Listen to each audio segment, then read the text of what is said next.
make sure I got my phone turned off.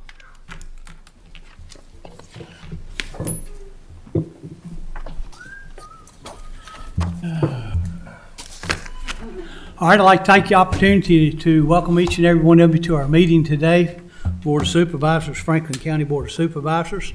Before you get out of here, the board would like to wish each and every one of you happy Thanksgiving. Hope you get plenty of turkey and ham and chicken legs and whatever it is special for you and for your family. And we'll call our meeting to order. We've got a couple interesting and exciting things that are going to happen today. I'm going to ask Mike if he will open us in a word of prayer, and then Tommy, if he will do the pledge to the flag. Will y'all stand with us, please? Thank you, Mr. Chairman. Happy Thanksgiving, everyone. Let us pray. Oh, gracious God, we give thanks for your overflowing generosity, especially during this Thanksgiving season. Thank you for our homes, family, and friends. Please send help to those who are hungry, alone, sick, and suffering war and violence. Open our hearts to your love. Amen. Amen. I pledge allegiance to the flag of the United States of America and to the republic for which it stands, one nation, under God, indivisible, with liberty and justice for all.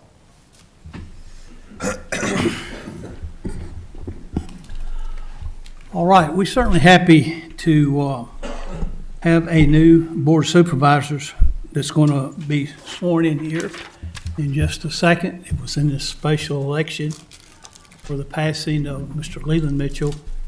And Nick, I'm going to ask Nick Mitchell if he'll come up here and stand. And we've got the Clerk of Court, Teresa Brown, she's here.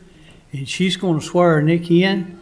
And then everybody will have an opportunity to shake hands and take pictures. And I think Mr. Mitchell's family's here with him today. They may want to take some pictures, but Ms. Brown, if you will be so kind. I'll be glad to. Next, you raise your right hand. Do you solemnly swear or affirm that you will support the Constitution of the United States and the Constitution and laws of the State of Virginia, and that you will faithfully perform the duties incumbent upon you as a member of the Snow Creek District Board of Supervisors for the term commencing upon qualification today and ending December 31st, 2025, according to the best of your ability, so help you God? Do. Okay. Congratulations.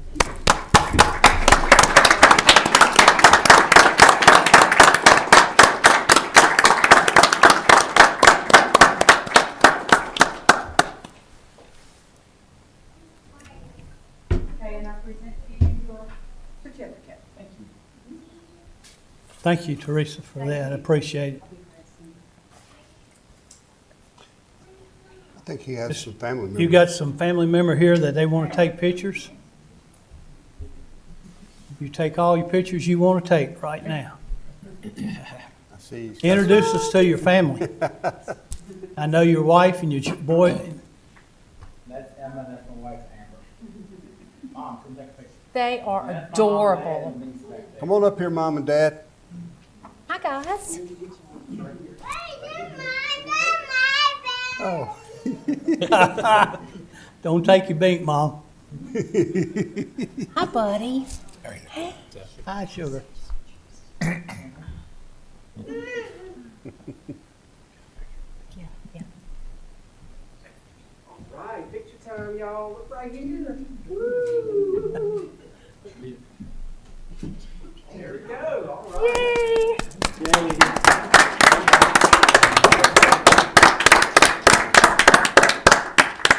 They're cousins. Yeah.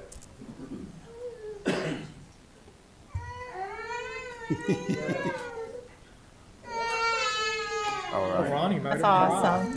cried. Ronnie might have made him cry. I'm also a photographer. Okay.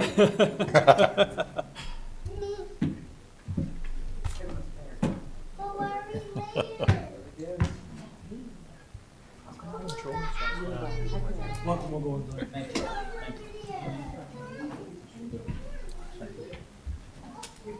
Anyone else? Take your seat now, buddy.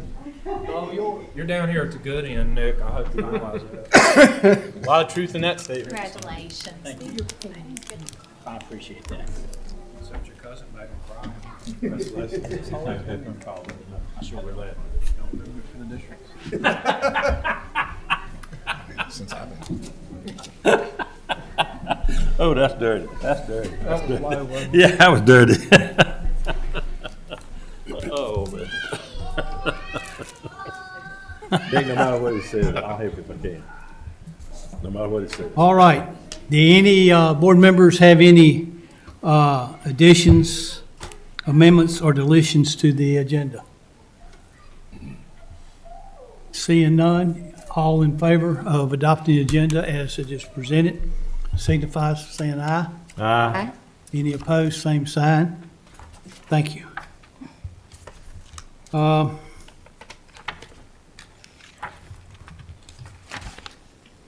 This time I'm gonna ask, we got someone, Mr. Lurch, Joe Lurch, if he will come forward, and I think he has a presentation to make to the county. It's on, yes, sir. Yeah.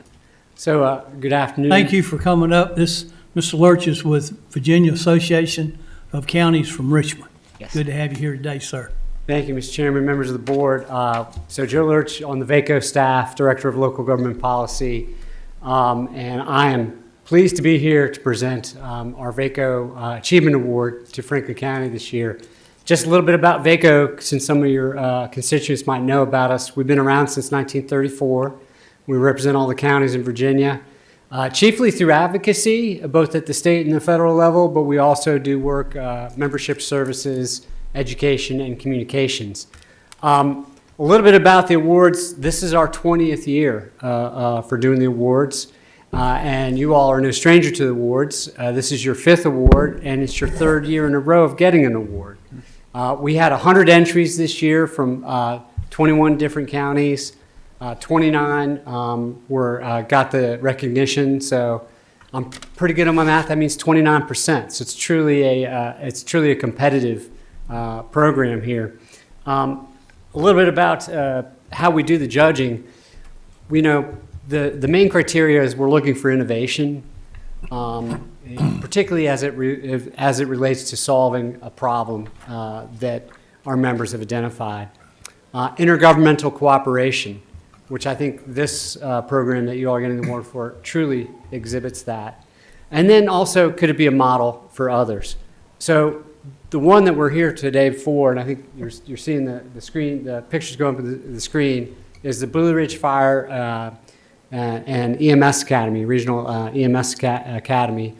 And what's interesting about looking in this application is a lot of good ideas come from people just getting together talking. In my understanding, it was the regional chiefs led under direction and leadership of the regional fire chief from Franklin, recognized that we've got a problem in having, to be able to recruit trained volunteers for positions. And so they thought of this idea of pulling resources and doing a regional academy. And while this idea was floating out there, this thing called COVID came along and really exacerbated that need. And so the decision was made to move forward. And you had a first successful year in that, in partnering with Henry County. I think you're now currently in your 2nd year of the academy, and you've added Patrick County. And the neat thing also about this is you're building on. I mean, the list of certifications is pretty impressive, but now you're even thinking about other certifications that you could be training on and in employing other members or other jurisdictions within the area. So with that, I don't want to take too much time, but I've got a plaque here. And I thought what we could do is if you wanted to make some comments, and then we could do a round of pictures out front. Mr. Whitlow is going to make some comments. And Yes, Mr. Chairman, and I guess maybe if the board, Mr. Lurch, I assume you want to present this maybe to our chairman and members of the board. If the board members want to make their way to the front maybe for another photo picture. op. You're going to get your steps in today. Yes, and while they're doing that, I can just make a few comments as the board comes down for the presentation, Mr. Lurch. Yeah, we appreciate you being here in the Virginia Association of Counties, and of course Franklin County being one of 95 counties in Virginia and the support of the Virginia Association of Counties. But this statewide award recognizes our county, and also Henry County was a regional award with the Blue Ridge Fire EMS Academy. As Mr. Lurch had noted before, during the times of COVID and when localities across the country were having a very difficult time in terms of recruiting and retaining fire EMS staff, specifically EMS staff, our localities got together and they developed the Blue Ridge EMS and Fire Academy, where we trained EMT paramedics with Henry County and now Patrick County. We've had 2 classes graduate. And as part of this, there were several folks involved and instructors, both on the career side, but also our volunteer community, which is what a part of this. And so I'd like just to recognize a few from Franklin County. Captain Patrick Meeks, who is the Academy lead instructor, firefighter, paramedic, Adam Brown, James Richards, Steve Crook, Fire EMT Tyler McPherson. Our volunteer chief, Riley Peters, also assisted in the instruction. Medic Greg Reeves, Medic Mike White, Medic Jarrett Atkins. Our EMT instructor was Chris Decker, and then our medic Billy Akers was the physical fitness coach and instructor. And so it was a great team effort with a lot of folks, both career and volunteer, to put together the Blue Ridge Fire EMS Academy. So we thank you, Mr. Lurch, for being with us today, and Mr. Chairman. We are delighted that this is as Mr. Lurch said, this is the 3rd year in a row that we've won a VACO Achievement Award. So congratulations to everyone involved. Yeah, you've got to keep the ball rolling for next year. Right. That's right. I'm going to ask all of our, anyone here that's involved in fire and EMS, that will come up. Anyone that's here. I see that we have some volunteers in the audience as well. Anybody else that's volunteers, anybody that's here that's involved in this?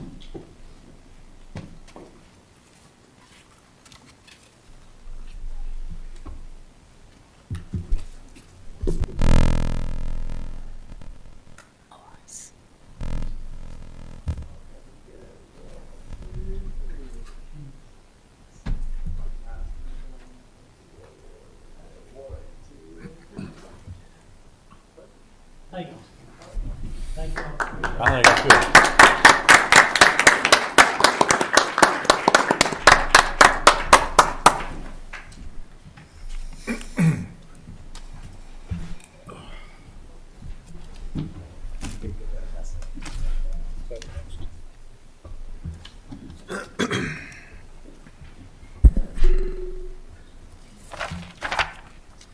Thank y'all.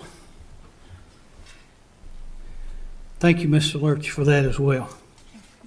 All right, let's go to our consent agenda. Remind the supervisors, if you have any questions about the consent agenda, to please contact staff prior to the board meeting to ask those questions. We've got one on here. It's been requested that we pull, and we'll make that announcement public ourselves. We're going to ask to pull number 1. We're going to go ahead and do it here at the beginning of the meeting, Mr. Chairman. Yes, sir. Okay. All right, how about 2 and 3? I'll make a motion to approve numbers 2 and 3. Second. So, Madam Clerk, we do a roll call vote. I can't see you for our flower. That's cool. I'll Yes, scoot Mr. over a Chairman. little bit. Supervisor Carter, Yes. Supervisor Cundiff, Yes. Supervisor Nick Mitchell, Yes. Supervisor Ronald Mitchell, Yes. Supervisor Smith, Yes. Supervisor Tatum, Yes. Chairman Thompson. Yes.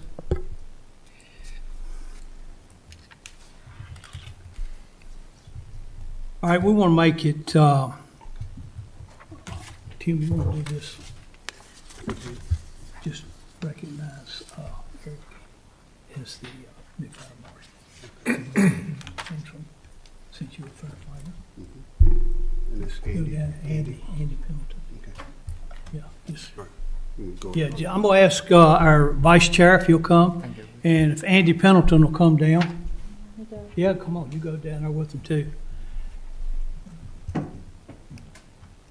Andy has been interim fire chief. Caught Tim off guard with this. I was sort of caught off guard with it as well, but we'll add a little bit along. And Tim is the fire chief at Henry. So, Tim, you have the honors of welcoming aboard. I just want to take the opportunity to introduce Andy Thompson. He's been serving as our interim fire marshal, and he is now our official fire marshal of Franklin County. Andy, congratulations.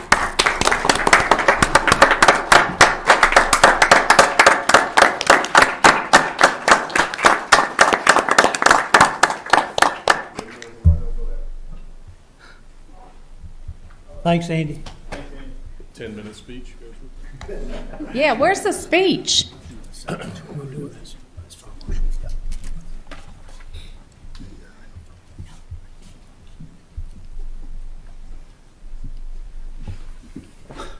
Mr.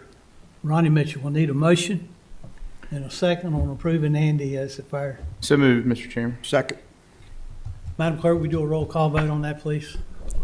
Yes, Mr. Chairman. Supervisor Cundiff, Yes. Supervisor Nick Mitchell, Yes. Supervisor Ronald Mitchell, Yes. Supervisor Smith, Yes. Supervisor Tatum, Yes. Supervisor Carter, Yes. Chairman Thompson. Yes. All right. Mr. Daniels, VDOT representative, if you'll come forward, please. Good to have you here today. Yes, sir, Mr. Chairman, good to be with you. Sorry I missed last month. We were, Never know you was gone, buddy. I know you didn't. I actually went back and watched it. I understand there was quite an upgrade last month, but anyway, you got me this month. But we were knee-deep in snow discussions for a couple days last month, which is good and bad. It's great to plan, but I hope we don't use it. Oh, man, me So, too. Anyway, I've got my regular report this month, and then I'll obviously take any questions at the end. So I'll hit the highlights like normal. Frontage Route 615, which is on the north end of town there, or the north end of the bypass. We completed a pipe replacement, which was actually a bore under the road that we've been battling for some time. So that's complete. We are still doing some contract patching on various routes, some 220 and just other routes across the county. That'll wrap up here in about the next week. And that'll be done for the season. Moving down for upcoming work, and actually some of this is complete too. The first one I'll highlight is some drop inlet repair on 220, right there near Jewel, near Works Road. We got that cleaned up and completed. We are currently jacking and boring another pipe on the south end of 220 down towards the southern part of the county. And that'll wrap up in the next 10 days, we expect. Now, on to page 2. Under construction, if you've been through our roundabout at Brooks Mill and Burnt Chimney Road, we are in our final pattern. The final surface is yet to be placed, and if Mother Nature cooperates, around the mid-December, we'll complete that. We've still got lights to install. There's been a few questions from citizens that it needs lighting, and that's part of a roundabout project. It just generally comes at the end of the project, so that's yet to happen. Timberline Road, our rural rustic, is substantially completed. We do have, as noted down in the next section, we've got some speed limit signs to post as part of that rural rustic project, so that'll happen fairly soon. And the highlight, I think, is our northbound left turn lane into Summitview on the southern leg of Pleasant Breeze. We completed that work, and there's a couple sign tweaks we're going to do in the future, but for all accounts and purposes, that turned out, in my opinion, fantastic. They did a lot of good work out there. Under speed studies, we've got one highlighted that we recently submitted, which is Morgan's Fork Road, more specifically on the end of the road, or the northern end of the road, where there's some mobile homes and what have you. That was a citizen request for that speed limit study for that highly residential area, if you will. And of course, I mentioned Timberline. That is a regular review that happens as a part of any rural rustic that we do by code. It's a statutory 35 unless the traffic engineer sets a different speed limit, which could happen. It'll never be north of 45 or higher than 45. We do have some, if it's highly residential, you could see it at 25. Timberline specifically is when we posted at 35. And that's my report for the month, Mr. Chairman. Anybody got any Ronnie? Hey, welcome back, Todd. And I told Brian I was just going to mention this just to bring the board up to speed, and maybe Brian can let people know. But last month I asked about the high friction asphalt there in the couple places there on 220, primarily the one right there below Social Services building. And we had another substantial crash there last Tuesday, Brian, I think it was. I actually called Brian and asked him to come out, and he did, and I thank him for that. I actually got local VDOT crew to come out and actually help with the cleanup because it was a tremendous mess. But we had another tremendous crash. They said she was ejected. I don't know if we were ever able to confirm that, but she was hurt really bad. She rolled several times. And you know, I know you guys get the statistics, but you know, our fire department ran over 50 calls in that curve last year. And you can pretty much go back and look. It's when it's wet. So our fire chief's really concerned. We're really concerned. It's very dangerous for us being out there on that road. PS2's in the back there, Chief Luderman. He can attest to just how dangerous it is right there. So I think Brian said you did send in a work order, just waiting approval now. Yeah. And I can't thank you guys enough for that, because I think we're truly saving someone's life in that curve if we can get that asphalt put down there. Yeah, so what we did, Mr. Mitchell, to confirm what you said, we've requested, and the way that process works, it's not immediate, which rarely anything with the department is immediate.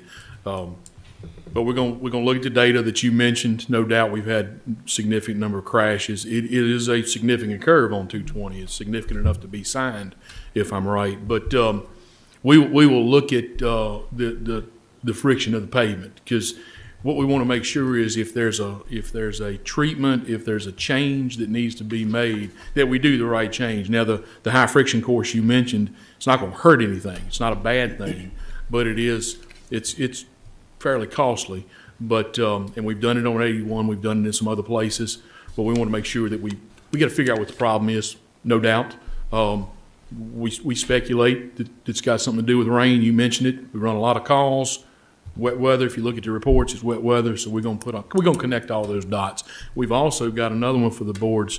FYI, Chief Powell had asked us about the curve just north of Gills Creek Bridge. Something similar, where they've seen a fair number of crashes. They've seen it when the road is wet.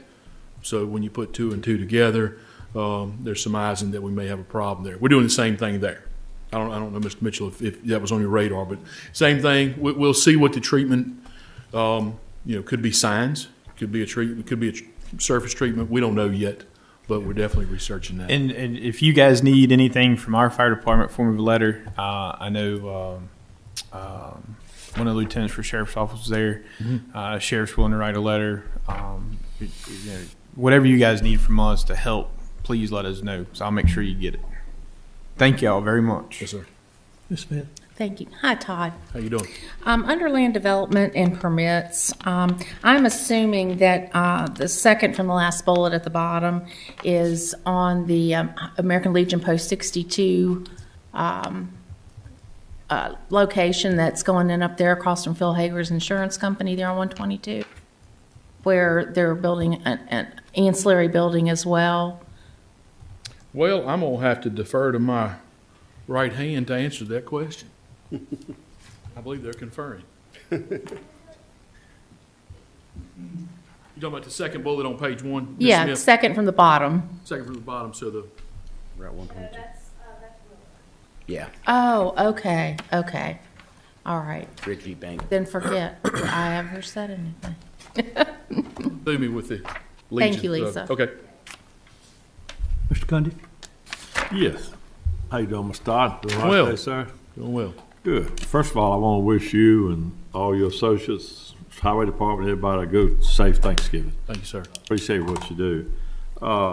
The roundabout on 834 on Scruggs Road, you said it's operational, correct? Yeah, 834 on Burnt Chimney Road, yes, sir. Yeah. So what else do we have to do to it? So we've got to do our final surface. We've got to do our pavement marking once that's done. We've got roadway lighting. There's 3 or maybe 4 luminaires that go up on the pole to light the roundabout area at night. I think they've got some temporary lighting in place now. And there's cleanup work to be done always after all that happens. Oh, yeah. Ms. Cundiff, I don't know, there may be some miscellaneous concrete work that still remains to do some. There was quite a bit of curbing and work in front of the store and what have you, because there's curbing work and island work with any roundabout that has to be done. So the main takeaway, I think, is that the traffic is in the final pattern. I may be getting the horse for the cart, but on 834 on Scruggs Road, when's it supposed to start the roundabout on that? So that's a smart scale application that we're awaiting, that was recently submitted. We will learn the draft scores in January, and then we'll make sure the board's aware of that, obviously. Ms. Cooper's tuned into that as well. And then we'll learn what the chances, if you will, of that project being awarded. But that's in the smart scale scoring process right now. Okay. Well, once again, thank y'all for what you do, and I appreciate it. Thank you. Anyone else? I want to take this opportunity to throw some accolades at you. We just came back from Richmond to Virginia Association of Counties. And when we get down there and get to talking to our colleagues down there, we're very fortunate here with the staff and with our relationship with outside entities within the county. For example, I may not be saying that right, but with VDOT. And when I tell them of the relationship that we've got with the VDOT staff, they're overwhelmed, and we're very fortunate. And I want to thank you and your staff for that. For example, just last month's meeting, we talked about the project at Burnt Chimney. It's already done. It's completed. The permits and everything came through. We got the people there. They done it. It come in $30,000 under budget from what it was first proposed, and I know or proposed. And we appreciate our work with VDOT and everything. Thank you. And if you haven't already done so, I'll ask you to see if you can't give them Thursday and Friday off of this week. I'm working on it. Maybe tomorrow afternoon. All right, buddy. Go let them have tomorrow afternoon off too. Yeah. Thank you. Happy Thanksgiving. Thank you, Mr. Chairman. Last thing is, on behalf of VDOT, we'd like to welcome Supervisor Nick Mitchell to the board. So welcome. Look forward to working with you. I will say your predecessor was a good man. Good man. And thank you, Mr. Chairman, for the compliments. You mentioned staff, and it takes a lot of us, and it's not a one-person thing, no matter what we do. So glad to hear it. It's normal business to us, but I do appreciate the comments, and happy Thanksgiving to the board. It sounds like what you consider normal business, some of the others don't. So for that, I hear thanks that. for taking that extra step, buddy. Thank you. See y'all. Mr. Standy. Assistant County Administrator, consideration of utility scale solar siting agreement. We tabled that. There was a couple questions for erosion and settlement, and then we wanted to table it so that the new board member would be here for the vote that will be taken in just a few minutes. All right, thank you, Mr. Chairman. It's a couple of tough acts for me to follow this morning or this afternoon. So just wanted to brief you on the siting agreement. As you mentioned, we had public hearing 2 weeks ago for the siting agreement with Interjex on property on Route 40 west of Rocky Mount, part of property near our Wade Park facility, but really just right off of Route 40. So I will not rehash all the specifics of that agreement unless there's specific questions. So really what I want to focus on is some of the additional language that's been added. And so I will point out, you had a siting agreement in your packet. That one is now obsolete. There should be one on your table, and if you see a green highlighting at the bottom, that will be the current one. And so as you flip through there, you'll see some changes in yellow. So those were some initial changes that were made regarding ENS and stormwater. We had some additional conversations with Interjex, and they made some additional enhancements, additions yesterday, which are actually highlighted in green. So in short, the yellow and the green highlighted is all new since the public hearing was held 2 weeks ago. So The current version, if you will, is the one with the green highlighting on it. And I'm going to let the Interjex folks really speak to the specifics of what they've proposed and their engineer relative to the erosion and sediment control. Just in a nutshell, they offered some additional measures above the minimum standards for erosion control, particularly during construction. That's when it's most necessary. And the three main categories that they initially offered were design of ditches upstream of the ponds. And so rather than having all the water flow directly into the pond, part of the idea was to have some ditches upstream of the pond to catch that flow sooner, using filter socks, and then also ditching through the areas of the panels. So that's really an effort to to kind of break up some of that sheet flow that may come off of the panels themselves into the ditches, and those ditches would actually remain throughout the life of the project, even after it's seeded and so forth. But again, I'll let the engineer kind of speak to that. I did want to point out in your packet, there were several things that were provided in addition to the updates of the siting agreement. Interjex folks and the Willow Solar folks had given us a kind of a sample decommissioning plan from Henry County. So that was in your packet just to kind of give you an idea. Doesn't mean ours is going to be exactly the same as that, but that's just to give you an idea of what is in that plan. And those plans would be required before we approve a site plan. They're obligated to have a decommissioning plan with us and post that surety with us before we approve site plan. There was also a news article about the cadmium telluride panels, so some additional information there, as well as just some general information on Interjex and First Solar, who First Solar is the producer of the panels. If you remember the lady who was on the Zoom call last time, she was representing First Solar, who provides the solar panels. I think in addition, you had a couple other items that came in after the packet went out. I think there was a correspondence from Mr. Metter that should be there. There was a article as well that I think each one of you have. And then there was a correspondence we received from a Robert Whitehurst, who apparently is working with Interjex in Mount Jackson, the town of Mount Jackson, and so he submitted correspondence, which we have forwarded on to you as well. And so those are the additional items. And as I said, the amendments that are in the yellow and the green really reflect changes made in regard to erosion, sediment control, and stormwater. And that was really the reason for the tabling at the last meeting. In addition to those things I mentioned before, one of those items in green that has been added just as of yesterday is their agreement to have someone on site during construction. And so we would envision that they would have their person there on site, we would have our local inspectors, and we will likely also have a third-party inspector during construction, just to ensure that there's no issues during construction with regard to erosion and sediment control and stormwater management. So I'll be happy to answer any questions now or after the Interjex folks come up, but we do have representatives, we have their engineer, and I think on the Zoom call, maybe First Solar representative and their legal counsel as well. So, Anyone have any questions for Mr. Sandy? I do, Mr. Chairman. Mr. Sandy, question. I had raised some of this some months ago. Can either you or someone from Interjex comment and update me and update the board on the transmission lines versus distribution lines? I know that they're mentioned and that they're to be underground.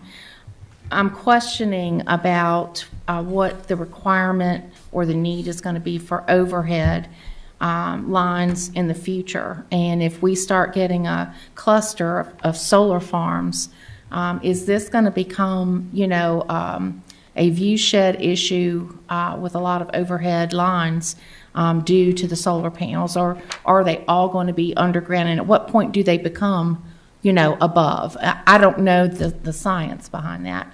And I don't know all of it either. I'll kind of give you at least my understanding, and then I'm sure they can add to it. I think in general for this site specifically, there would be no additional power lines that would be required. There would be 3 or 4 poles that these panels would kind of connect to, which would then transfer the power into the existing lines that are there. I think in some cases, with some solar facilities, there may be a requirement to either upgrade the substation or upgrade the lines. I do not believe that is anything that will happen with this one, but I'll let them just verify that.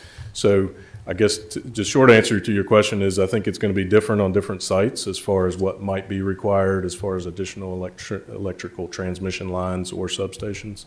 But for this one specifically, to my knowledge, there's no new lines that are being proposed or needed for this project. Well, what I would like to request, just moving forward with our adopted ordinance, I'd like for you to review any of the language in our ordinance as it relates to distribution and transmission lines, knowing that this can be an issue for future applications, and what guidance we would need to put in the ordinance if there's not sufficient language there, if the board concurs with that. Okay. And I can also talk with Jim about, there's still that 2232 review in certain cases for when additional power lines may be needed or developed. And so, yeah, we can look into that as well. And I know that, there's probably going to be a distinctive qualifier for zone versus non-zoned areas, so I understand that. Yeah, and I think a lot of it will depend on the size of the facility that's being Okay. proposed in most cases. Obviously, the large facilities that you hear about in some of the other counties, there's probably, new lines and new substations that are needed in some of those cases. But for this one, I'm not aware that any of those additional infrastructure needs are there at this time. Okay, thank you. So, Anyone else have any questions? Gundy? Steve, I'm going to answer this question or not, but, a lot of people are wanting to go green, this, that, and the other. And I noticed I have a copy here of people putting sheep to graze underneath the solar panels. Is this a future thing for the people that are putting up solar panels now that we're debating on? Will they be doing that? With having panels up high enough, and I know they said they're going to put some type of crop underneath it. Are they going to plan on having sheep graze it, or what they plan on doing? I probably would have to defer to them if that's something that would be allowed in this particular lease That's that what they I was have. I think it is something that's being entertained across the industry, is having some of those other agricultural kind of uses mixed in. And I think Mr. Carter may have provided another article just showing some other uses. And clearly those panels are much higher off the ground than these will be. These will be about 5 to 6 feet off the ground. I think still high enough for the sheep grazing, but probably not high enough for, some sort of full-fledged agricultural activity. But short answer to your question is I think that's something that the industry is really looking at incorporating into some of these sites. We would not, as far as I understand the agreement, there's nothing in there that would prohibit them from bringing in the sheep, for instance, and grazing sheep on that property. So if that's something that they wanted to do or they were thinking about doing, I think the current agreement would allow that in this particular case, and it's still zoned agriculture, so it'd still be a permitted use. Right. So, Well, I just wonder if the panel's going to be high enough to do that. I know I have seen people actually row crop in the panels, underneath the panels. So yeah, and those panels I would think would have to be significantly Right, higher right. to be able to do that. Okay. So, I just but wonder if I'm they sure had- they can shed a little more light on that. I just wonder if they had any plans about doing something like that, but I appreciate it. Thank you. Mr. Carter? Thank you, Mr. Chairman. That was an article out of Wall Street Journal. I learned a new word at VACO this past weekend, agrivoltaics, which is growing crops under solar panels. And I know the Interjex folks are here, and I think in our community, which is, we have a large agricultural community, if they're planning future products, I think it would take a lot of heartburn off if they could work in this type of process under solar panels. I would be more apt to vote in favor of some of these projects if I could see a joint usage between the solar and the agricultural. That's all I had. Thank you, Mr. Chairman. Anyone else? And I'll be happy to answer any questions afterwards as well. All right. Will these projects save citizens money on their utility bills being right next to it? I don't know if I can specifically answer that. I would say probably initially there's not going to be any, you're not going to see any direct correlation between the two. I think, and again, these guys are kind of the industry experts, but I think the idea maybe is over time is that solar is a cheaper way to produce power. So over time, maybe that those rates would come down. But to answer your question, I don't think nobody's going to see a reduction in their bill the month after these go online. And where is this electricity going? If I could, I'll defer. I'll talk to them. I'll defer that to them because I think it kind of goes into the system, but from there, I'm not sure kind of how far it goes to kind of answer your question. Anyone else?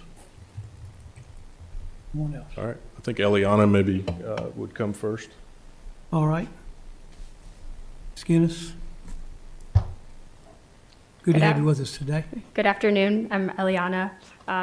It's nice to see you all again. Thank you, Mr. Sandy, for giving an overview of some of the changes that we've made to the siting agreement. I'm going to let our engineer from Kimley-Horn, Sean Mallow, speak to it, but as Mr. Sandy said, we have added extra measures that we are going to include in our erosion and sediment control plans during construction. I appreciate Supervisor Smith bringing up those concerns, and we have added that language to address it. All yours. Okay. We also have added language to ensure that we'll have an on-site erosion sediment control and stormwater management manager who will perform daily inspections and update the county accordingly. And we have also included language about soil stabilization during construction to ensure, and this goes through in detail different phases that will ensure proper soil stabilization. But I'll call upon Sean to go into more details for this. Good afternoon, Sean Mallow with Kimley-Horn. I'll probably be more open to questions. I know I explained a little bit about these initial additional measures that not only we're implementing on this project, but other Energix projects. And I guess I just want to open that up to say, we've been working with Energix for the last couple of years on their projects and have noticed sort of trends in construction for solar that we can always improve upon. The construction industry is always looking for new ways to innovate. And I think one way that we can do that from an engineering standpoint is to implement additional measures through erosion sediment control and stormwater as we learn more and more about how these projects are built, how we can prevent erosion during construction and through the life of the project to create a better project during construction so it can be more efficient, there can be more control, more protection for those downstream areas. So just the three things that we talked about previously about adding into our civil plans to help protect from an erosion and control standpoint are additional ditches directly upstream of our stormwater ponds. So around the perimeter of the project, we will have stormwater ponds and diversion ditches to help direct water that doesn't flow directly to the pond to those sediment basins as required by DEQ. But these upstream ditches are an additional measure really to protect the basin. So water generally will sheet flow from the project down to the basin or into the ditches. But we've noticed over time that depending on certain drainage characteristics, the basin walls that are typically at a 3-to-1 or 2-to-1 slope, if those aren't immediately stabilized through grass, obviously we need time for that to grow. We need something else to protect those. We're already matting those walls of the basins to help protect the soil. But one additional measure we're doing are adding ditches directly upstream of that. And what those do is it captures the water coming off the project, and instead of just rilling down the side of the banks, which I think we've all probably seen, we're capturing that into a ditch, which is also matted, and directing that water directly into the stormwater basin through a controlled, stabilized entry point instead of it just running over the walls. So that protects the pond. It helps trap sediment upstream of the pond before it gets into the pond. So it's just another layer that we're adding to help stop and slow down that sediment throughout the project. The second one is filter socks. These are sort of your typical 8 to 12 to 15 inch potentially compost socks, filter socks that you may have seen on large sort of flat slopes. I think VDOT uses them a lot as well. We're planning to use those throughout the solar array area where we sort of got flatter slopes throughout the project. Similar to the walls of the basins, over time, those areas, water loves to find that weak spot in soil. And so as soon as it does, it starts to rill. And if you're not on top of that, it can create a larger problem. So these filter socks help stop that water as it goes down these larger, flatter areas of the project to help mitigate that energy in the water and prevent those larger rills from occurring throughout the project. And the last one here is about ditching through the panels. So in projects where we have sort of undulating slopes where we don't have large flat areas through the project, we've noticed that in those sort of lower spots, concentrated flow forms. And if we don't have a specific protection measure there, you're just going to rut up your site and it's going to create a ditch when we're doing grading activities and things like that. So we're proposing to do an engineered ditch where we run calculations specifically for what flows to that ditch. So we'll create a specific cross-section of that ditch to help pass that flow, keep it non-erosive. We'll provide matting on that ditch as well. And depending on the flows in the drainage area, we may add additional check dams, like rock check dams, to help slow down that water, capture sediment throughout the project, again, before it gets to those ponds and other measures downstream, trying to hold it on site as much as possible. So those are the elements I wanted to talk through about the additional measures, and then briefly talk about the soil stabilization and the additional 3 phases that we're adding into the conditions. Really, it's just a stepped approach, again, to just dictate how we have to take everything step by step through certain phases of the project to make sure that we're protecting areas of the project before we start doing additional work. And that's what those additional 3 phases are to do. So go ahead, Ms. Smith. Thank you. Thank you for being with us this afternoon. No problem. Glad to be back. Question number 1, I very much appreciate the responsiveness of Interjects and you in considering what I feel are critical measures to protect our watershed and our tributaries and so forth. With respect to the inspector, first question is, will this inspector be third party? And the second question I have is, over time, and I understand that these mitigations are going to be most helpful and effective during construction, but I've observed these types of measures in stormwater ponds and so forth over time. And as it relates to the overtime evaluation, to make sure that these facilities are staying maintained and that they are functioning appropriately over time, I'd like to kind of know what the expectation is for the county to have these things monitored over time. Yeah, I'll address the second part there, and then I'll allow Energix to discuss the inspector. So whenever we have permanent stormwater facilities, which we would intend to have on this project, our goal would be to maintain as much of this infrastructure that we build during the construction to remain permanently throughout the project, just because it's going to stabilize and protect the site. As far as long-term protection for not only the county, but also downstream properties, is we have to enter into a BMP maintenance agreement, either with DEQ or the county, to basically force the maintenance requirements that are needed for the measures that we have on the project. So it's a legally binding agreement that Energix has to follow to maintain these devices, and each device has different maintenance that's required for them. That's all dictated in this agreement, and essentially it says if Energix or anyone, this is required on every project, if they don't hold up their end to maintaining those projects, it gives permission to DEQ to come in to fix that and then essentially go after whoever the owner would be. And what does BMP stand for? Best management practice. Okay. And we don't have one of these documents in place as we speak or proposed? Oh, I can speak to that quickly. Is we do require those for any of our projects, and so it would be a requirement on this one, and it is listed in the agreement as well, that we'll have a maintenance agreement for this, and those are actually recorded in the clerk's office as well, and so it becomes an agreement that's binding and runs with the property.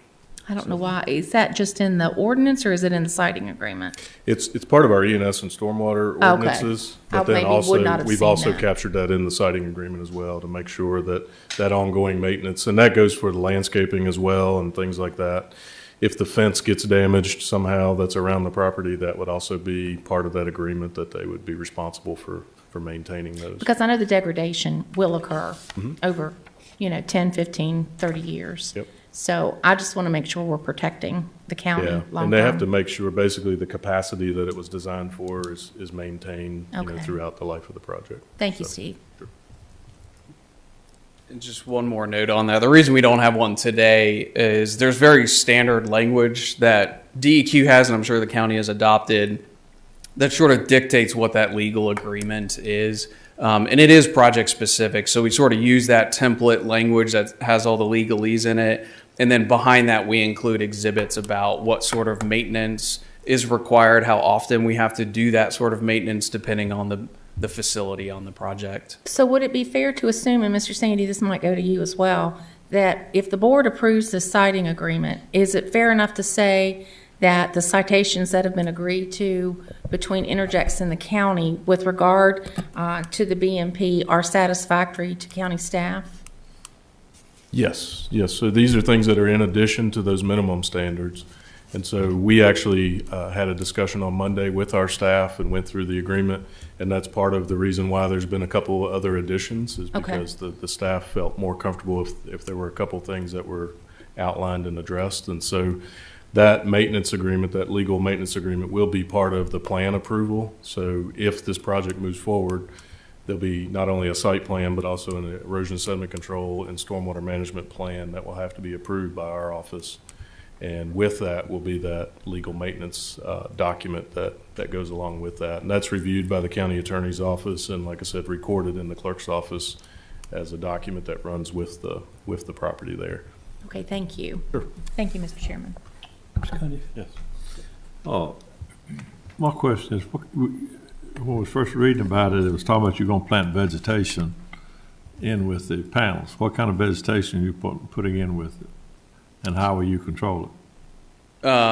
As far as what plantings, like grass and such, we're putting in the panels, is that your question? Right, yes. But how you plan on maintaining it? You're not gonna just let it grow wild. You gonna mow it or whatever you do?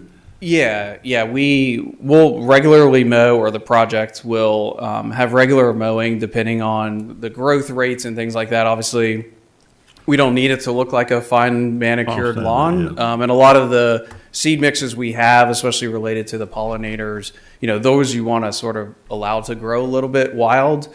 And they are limited in height that they grow, so they don't shade the panels and such like that. But some regular mowing is required on these projects, and it would just be done as needed. I don't know if you guys have anything else to add to that. Yes, we'll have mowing a few times a year to maintain the vegetation.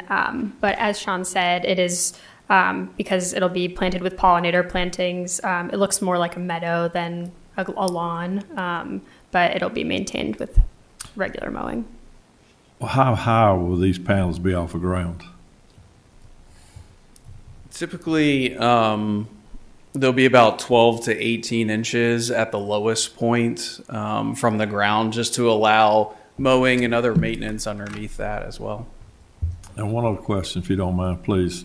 Do these panels give off any type of chemical when it rains on them? I mean, they're pretty well sealed up, no... Hi. Go ahead, Karen. Thank you. Hi, everyone. It's wonderful to see you again.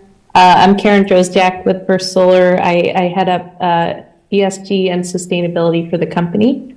Yeah. And to answer your question, our panels do not emit emissions generate waste or require the use of water in order to operate. No photovoltaic solar panels do.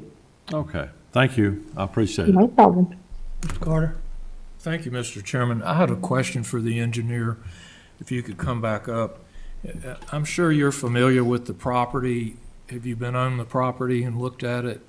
I've physically not been there yet, no. Well, I'm curious about the drainage, the runoff, if that's going to all run into the Pig River watershed based on the topography.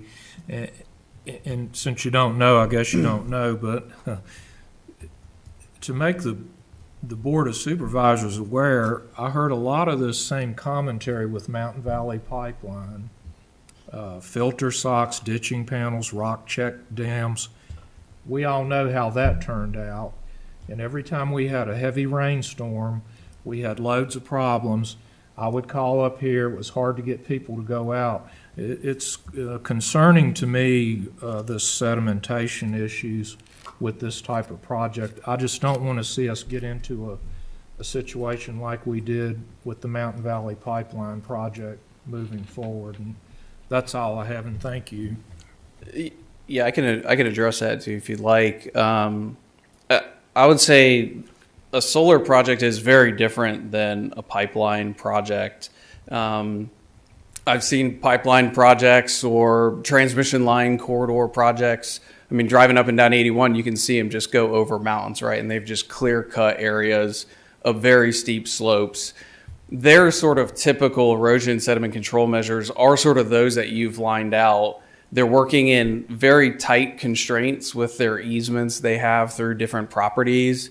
And in this area, they're dealing with mountainous areas, very steep slopes, and they can't build the typical erosion sediment control measures that we do on solar projects. So on our projects, we're not really space constrained into a very linear type project.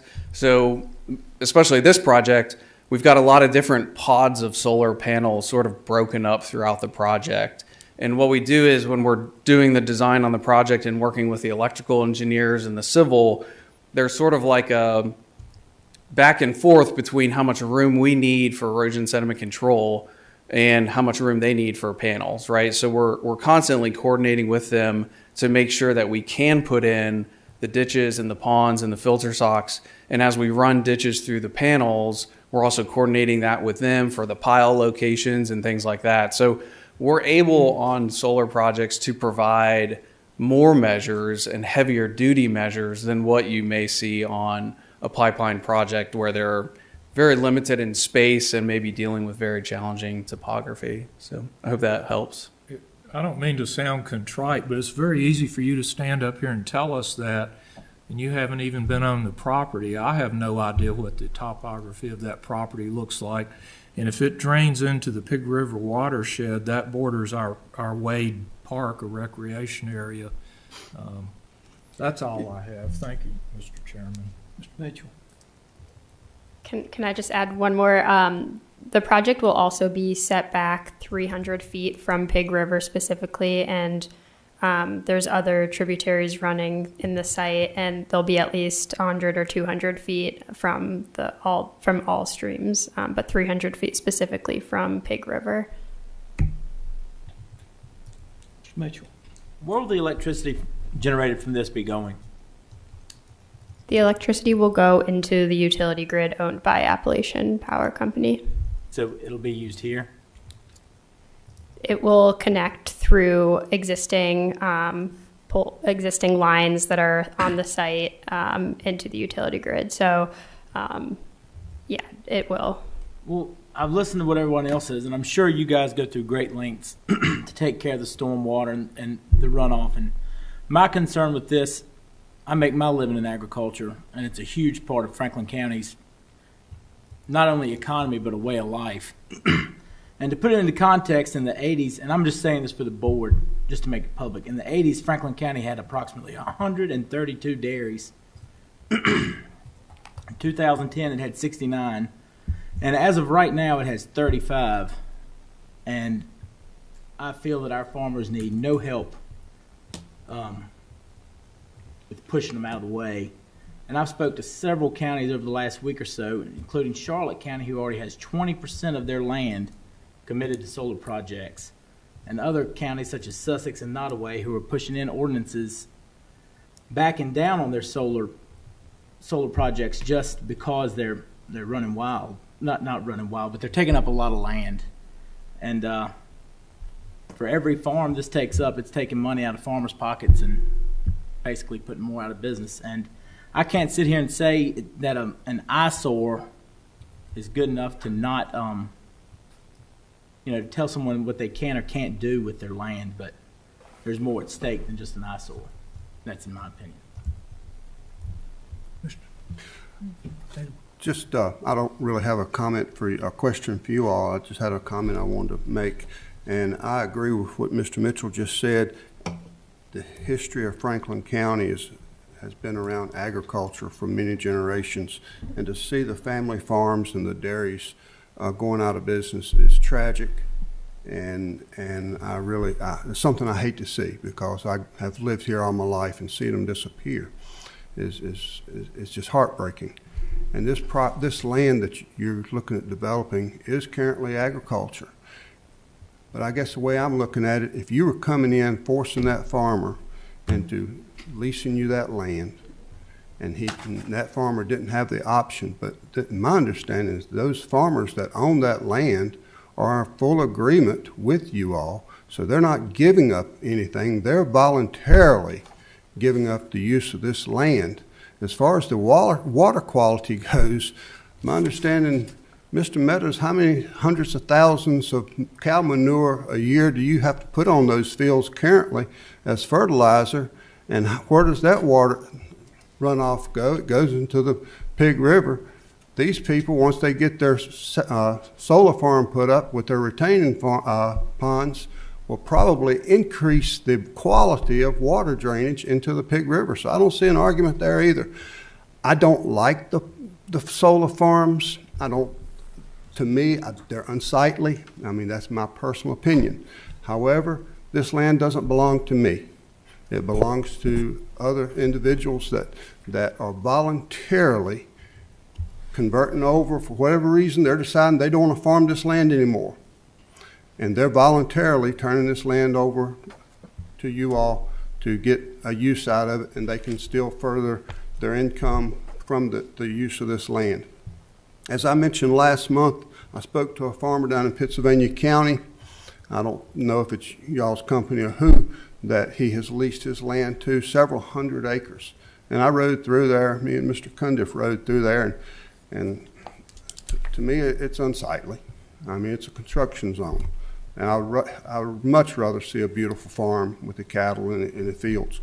But he told me, I went back and spoke with him later on, and he told me that due to regulations from the government and the market, he's unable to sustain his family dairy that he'd had for generations.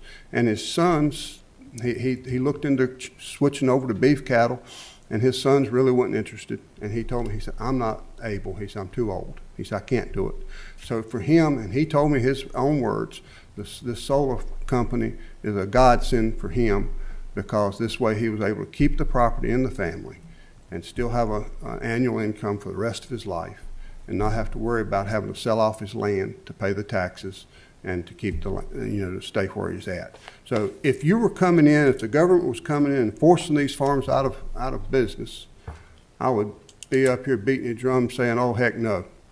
But being that the landowners and these farmers are willfully giving up the farm use and agriculture use of their land, and this is a non-zoned area for a reason. The people that live in these areas do not want Rocky Mount, Richmond, or Washington, D.C., or any other legislator tell them what they can and can't do with their property. We already do that enough. And as long as I'm sitting up here, I'm going to defend that right to the best of my ability. And that's where I'm at. Any more questions for these folks from anyone? Thank you. Appreciate it. Thank you. I have a few more topics Go ahead, that ma'am. came up Go ahead. last meeting that I'd like to address as well. One of them being decommissioning, which I think you all received the decommissioning plan from a different Energix project, which I hope shed some light on what this plan will look like when we submit it at site plan approval. The longevity of solar projects also came up in discussion. And to address that, so solar panels, they were initially estimated to have a lifetime of 25 plus years. And for solar's panels, which we use, they surpassed that milestone with more than 27 years of continuously monitored testing. And they have a long-standing test facility in Golden, Colorado, which has shown that. So these panels have outperformed what was ever expected. And additionally, so when we will have a decommissioning plan that we'll submit to you guys at site plan approval, it'll be prepared by independent engineers. And we've had these prepared for multiple projects across Virginia. The cost estimate for decommissioning will range depending on the size of the project, but what we have seen is that they range anywhere from $1 million to $3 million, and because of inflation, these will be updated every 5 years, and the surety that we post for decommissioning will be updated accordingly to keep up with inflation. The last topic, and I apologize for the formatting of the presentation, but the last topic that came up was property values, and there was requests for information specifically about Virginia. So Kirkland Appraisals, they did a survey and interviewed 16 county commissioners of revenue in Virginia. And each of these counties either have approved or operational projects in Virginia. And all 16 county commissioner of revenue said that their projects either have no impact or have no negative impact on adjoining property values. Kirkland Appraisals also did a impact study specifically for this project and looked at adjoining properties, and based on their matched pair analysis shows that there's nothing that will correlate with lowering adjacent property values.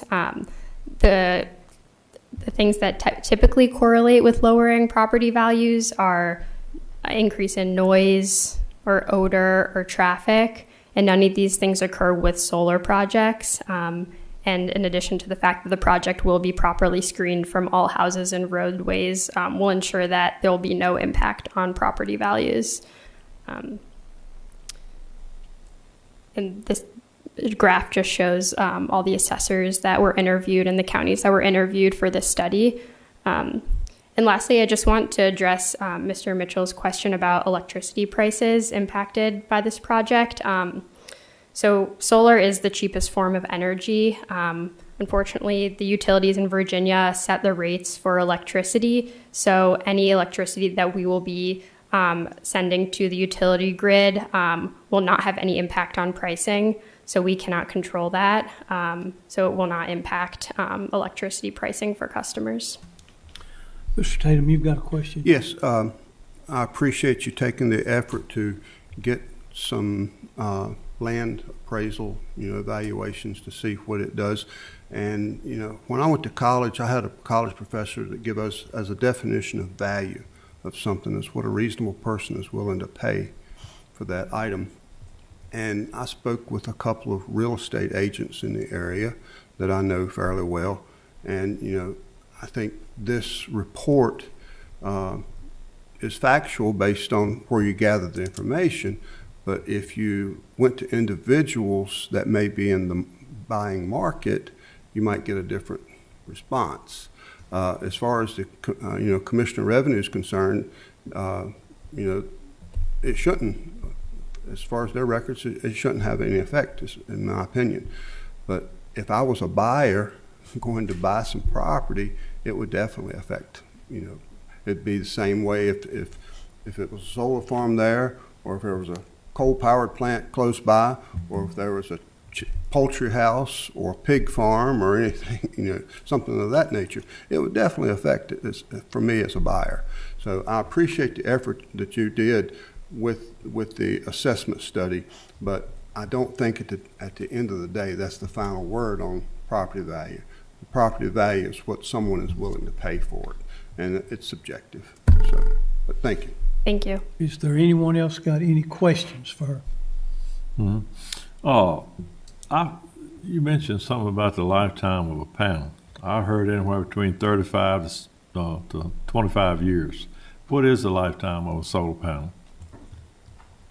So Oh, sorry, Elena, go ahead. I'll just say, and then I'll let Karen speak. The lifetime of a panel, it's determined by the technology, and the technology that we're seeing now, it can be anywhere from 25 to 45 years, but the lifetime of a project will be determined by the efficiency of the panels, and that's currently what we're seeing. What's the lifetime of the inverter? Sorry, can you repeat that? What's the lifetime of the inverter that's in the solar panels to convert it from solar to electricity?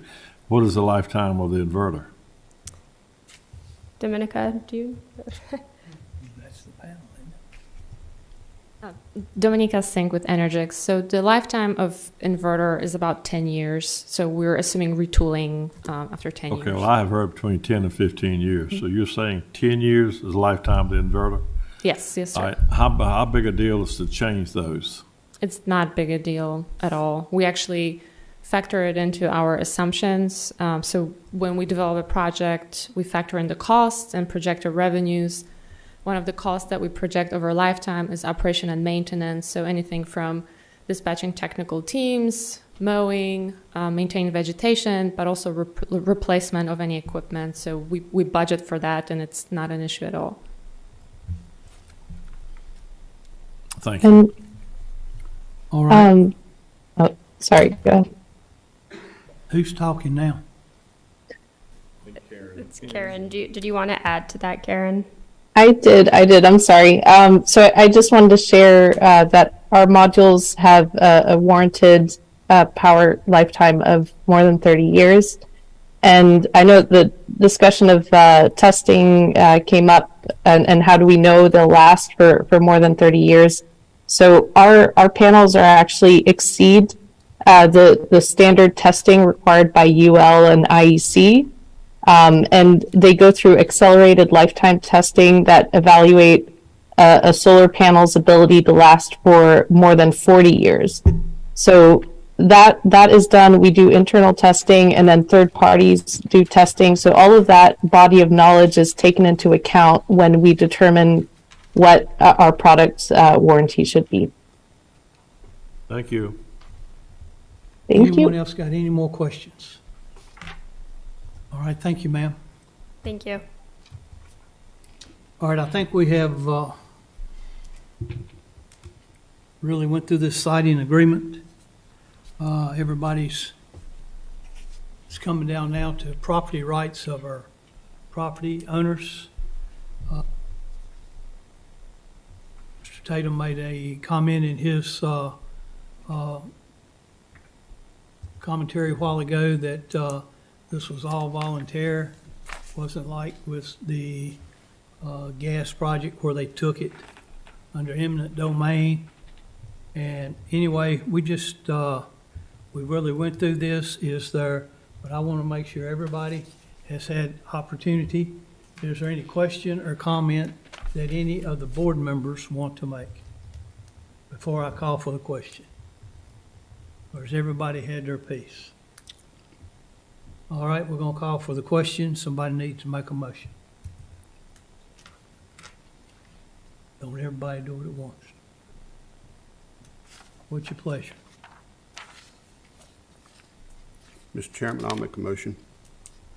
I make a motion to approve the proposed solar siting agreement dated November 17th, 2022 for the Willow Solar LLC proposed 12 megawatt solar project located on the Franklin County parcel numbers 073001260 and 073001230 and 073001320, consisting of approximately 160 acres, and further authorize the county administrator and county attorney to sign the necessary documents to approve the agreement. Got a motion, do I have a second? A second. Madam Clerk, we do a roll call on this, please. Mr. Chairman, before the roll call, if I just could ask, Mr. Tatum's motion was the citing agreement dated November the 17th, and I just want to make sure that the citing agreement before the board today is an updated version. I just want to make sure for I clarification want the purpose. updated version. I just read the motion that was in our Our book. book. So It'll be with the addition of the green highlighted areas. Okay, and I'll add that with the addition of the green highlighted areas in the proposal given to us today. Madam Clerk? Yes, sorry. Supervisor Nick Mitchell, No. Supervisor Ronald Mitchell, No. Supervisor Smith, Yes. Supervisor Tatum, Yes. Supervisor Carter, Yes. Supervisor Cundiff, Yes. Chairman Thompson. Yes. All right, thank you all for coming to that. Brian Carter, if you'll come forward for the financial report.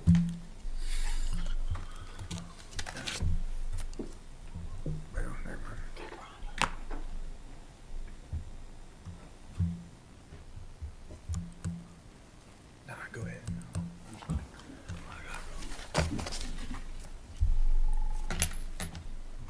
Brian, before you start, can I end that scene? Before you start, can I end that scene?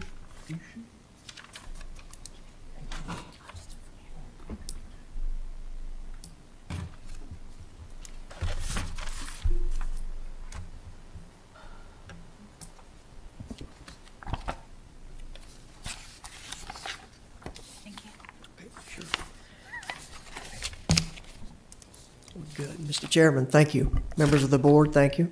And Supervisor Mitchell, welcome to the board. Look forward to working with you. So what we have for our finance report is as October 31st, so this is 4 months out of the fiscal year, we would be looking at about 33% of where we would want to be in our overall general fund review. Ron, Yes, let me sir. interrupt you for just a moment. For you all that are here, this is not the meeting that we're going to have in about 10 minutes with Mr. Rose and Davenport. This is just our monthly update that we get every month, because I know we've got some folks here that are coming just for that meeting. Hey, Yes, Brian, sir. thank you.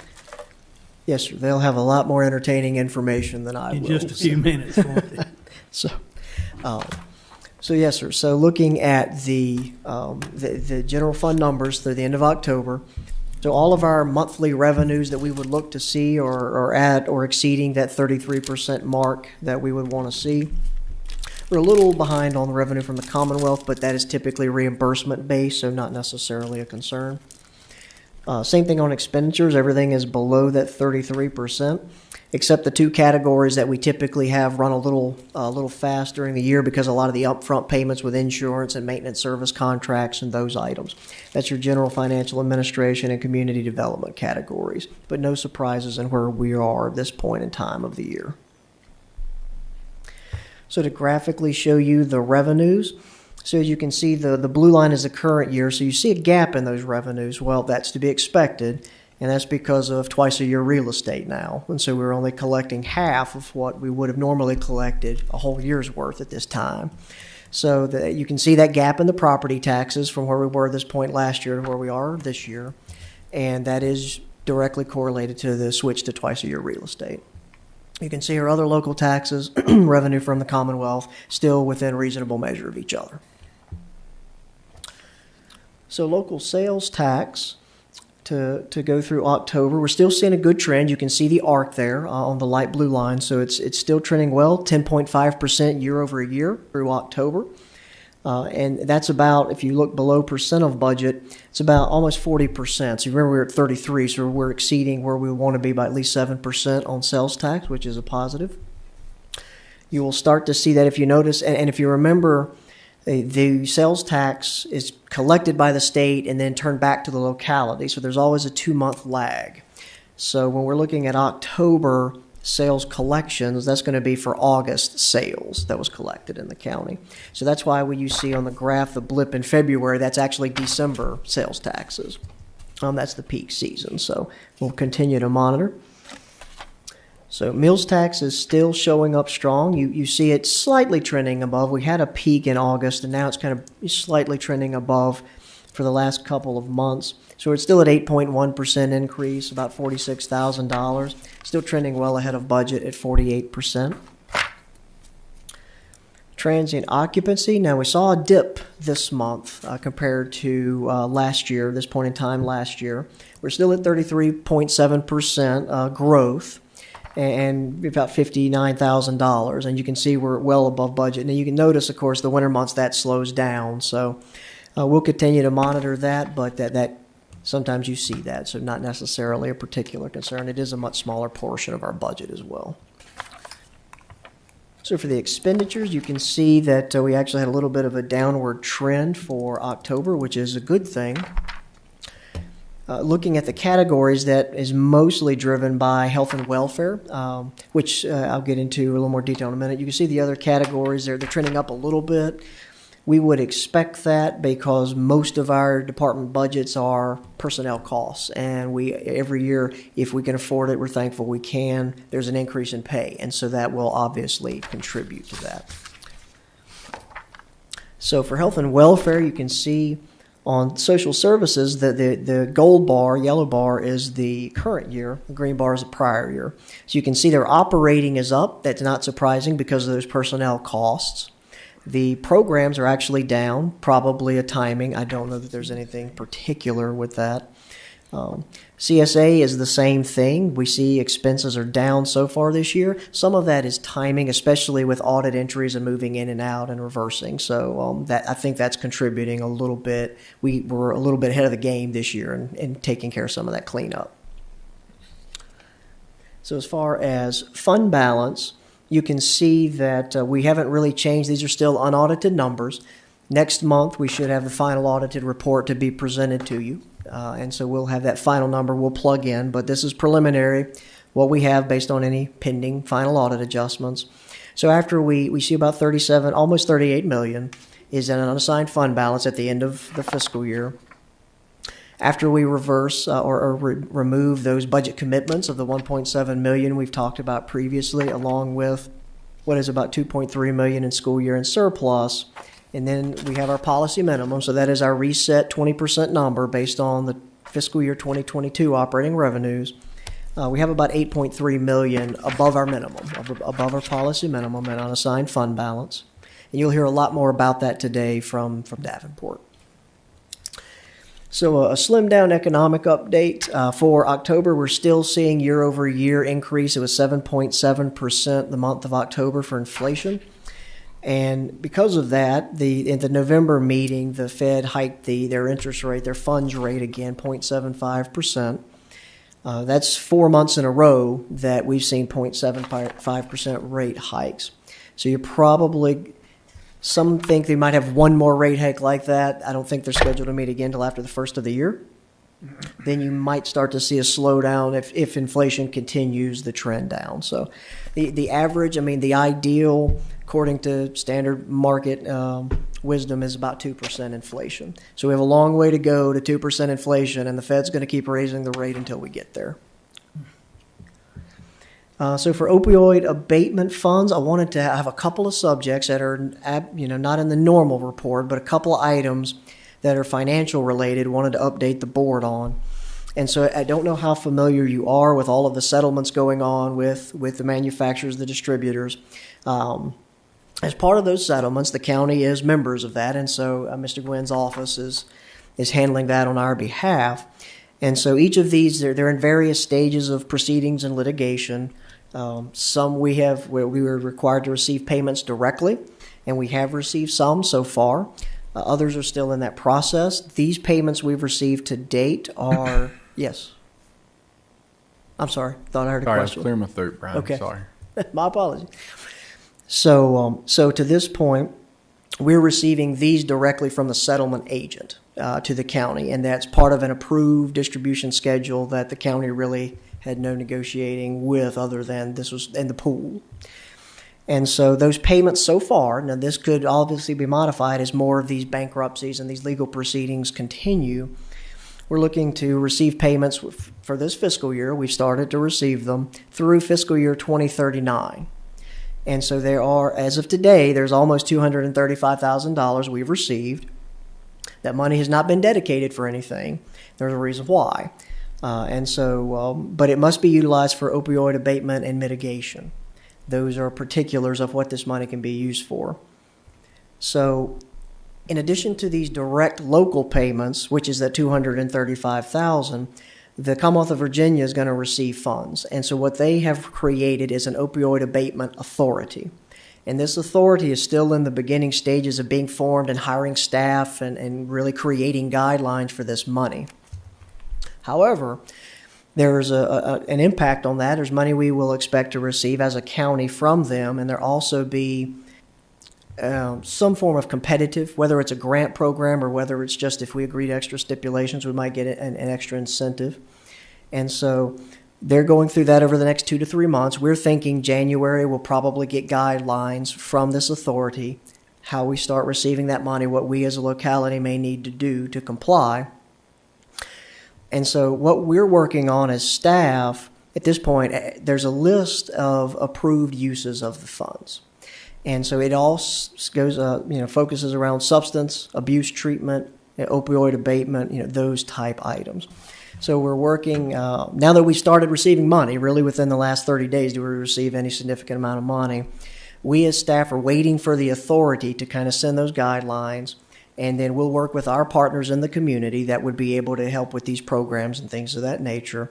And then we'll be coming back to the board to update and to provide some possible uses, look at appropriation, and set that money aside for some programs. But at this point, it's really early in the planning stages, so we don't have anything yet to bring to you. And to pivot to one more item. So I'm not sure how familiar any of you may be. We previously operated a juvenile drug court here in the county. With some changes in state funding on that, we now have a family drug court. That application was submitted to the Supreme Court of Virginia, and it was approved in May of this year. So as part of that, working with our partners at Piedmont Community Services as our local community services board, and the J&D Court Judge, Judge Stone, who is very interested in this program, we applied for a grant from the federal government, U.S. Department of Justice, for funding of family drug courts. And so we are happy to announce that we did receive that grant, and it's over 3 years, and the federal portion is $760,000. It's a very competitive grant. They only awarded maybe 10 to 15 throughout the country. So we're very pleased at the work that our Piedmont Community Services and we as the county staff have been able to put together. And the rest of the team. There's a whole drug court team, so I don't want to leave anybody out, but there's a lot of stakeholders on this. So one of the things we've noticed, and it goes back to, I think some of these may work hand in hand, as the people we're seeing in family drug court, or we will be seeing, typically will be having some type of substance abuse problem. So between that, our CSA program, and this drug court, we think there's going to be some interrelation. So we're looking for synergies and the way to come up with the most advantageous program that we can. And so that's why we want to plan this right. So from a family drug court perspective, the local match is being partially funded by our partner agencies. There is a designated pot of money already approved in the county budget and the court services unit. So they agreed to stop using that money and to dedicate it to the family drug court. That was the court service unit director agreed to that. And so at this point, there's no additional funds needed. There will be no additional funds needed really for the 3 years of the grant. And then after that, there's a possibility for continuation funding in a separate grant process, or there would be, at that point, we would assess how the drug court's doing. We would look for future commitments. But at this point, it's really in the planning stages, waiting to get, working with federal government on getting final approval. So we've got to get final approval on the budget. And then after that, we can actually start looking at programming. But we do want to do a press release, trying to get all of the details together for that. But wanted to make you aware of that. If you see any information, or you work with anybody, or you have any communication with J&D Court and and Judge Stone and any of our folks at Piedmont Community Services. It's certainly a very needed program. We see a lot of this. The Sheriff's Office can certainly attest to what they encounter with substance abuse, so it's something that we're hoping will be beneficial to the community. And with that, I'll be happy, Mr. Chairman, members, to answer any questions. Thank you for your report. I'll ask, is there any questions? Yes, Ronnie sir. Mitchell. Thank you, Brian, as usual. Thanks, sir. Job well done. That $235,000, I believe it was a couple months ago, Public Safety Admin had brought to our attention the difficulty and challenges moving forward getting new ambulances, that it could be as much as was it 2 to 3 year wait on an ambulance? And from what I understand, talking to Public Safety Admin, the difficulty was getting the cabin chassis, not so much them building the box to go on the back, but the cabin chassis. And I saw that it has to be used towards, what was the wording? Had to be used towards opioid and I can't remember the exact wording, but would that qualify as an expense since that's the trucks that actually go out and work these overdoses? I think it's going to depend. On the original guidance, that was not specifically in the here's what's acceptable. I think what we're waiting on is that guidance from the Opioid Abatement Authority and to see what they think. And then that'll allow us with our counterparts at the state level. You could probably qualify that. I think it's going to probably depend how we look at it. And so, but as of right now, that type of expenditure isn't specifically. It tends to be more programming treatment type services is what we're reading in the guidance right now. So, typical cabin chassis for what they're running on the medic trucks is probably just cabin chassis is probably a good $60,000, $70,000. Right.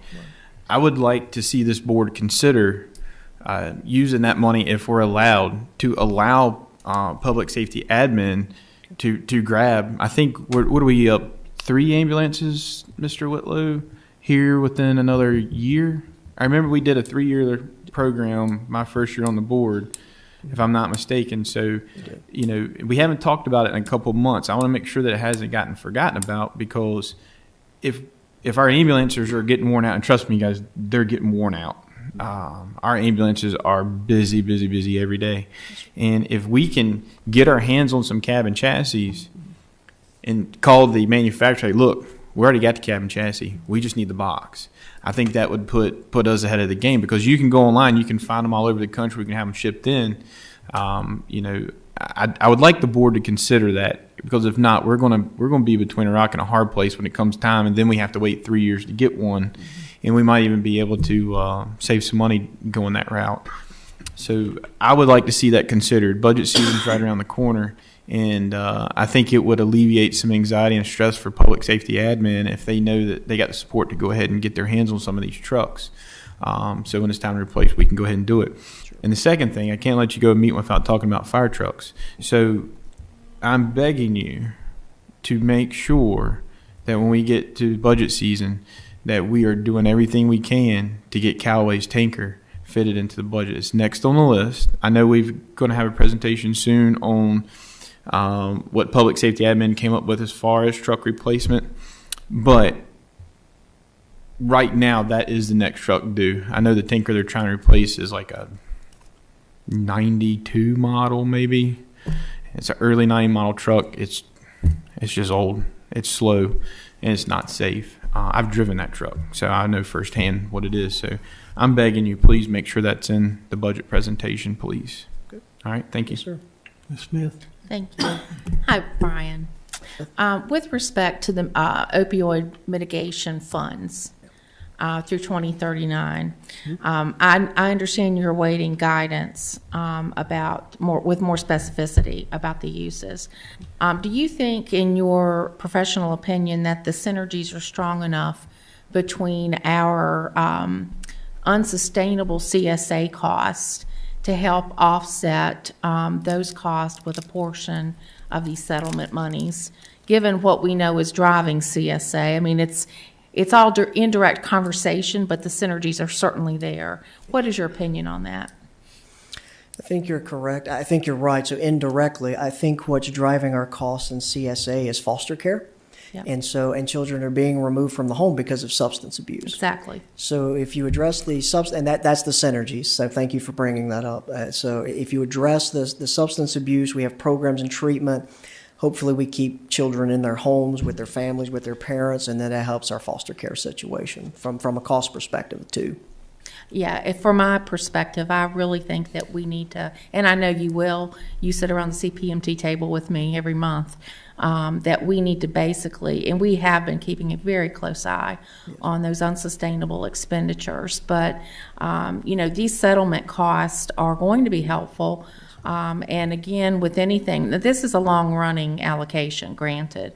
It's not a normal 3 to 4 year grant cycle, because I get great heartburn over using one-time monies for recurring expenditures. So I think in this case, we have a little more latitude, perhaps, given the length of this allocation. So if you would keep that in mind. Yes, ma'am. Thank you. Thank you. Thank you, Mr. Carter. Thanks, sir. We will reconvene at 3:15 in B75 for our financial report with the county advisors. B75 is the big room. Like on time to come, the last one up here. We haven't done our appointments. We do them now. We've got to read through them, and then we can do them after we have the public hearing. Ms. Cooper, Director of Planning, application for rezone. Chris Smoot, applicant in Smoot Construction, LLC. Thank you, Mr. Chairman. I didn't know you were starting with the public hearings right off. That's what I said. Our Yeah. appointments, we didn't get a chance to go through them. That's fine. If we do that in closed session, we'll have to do that after this. It sounds good. I'll try to make it brief. Good. We're here today for a rezone of a vacant property that's at the corner of Route 220 and Bondbrook Mill Road. It consists of 2.42 acres. It's currently zoned A1.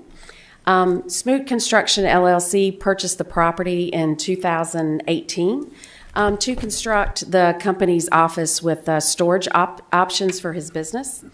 The request is to rezone from A1 to B2 for the purpose of constructing an approximate building 60 by 150 by 20. It will be a middle building.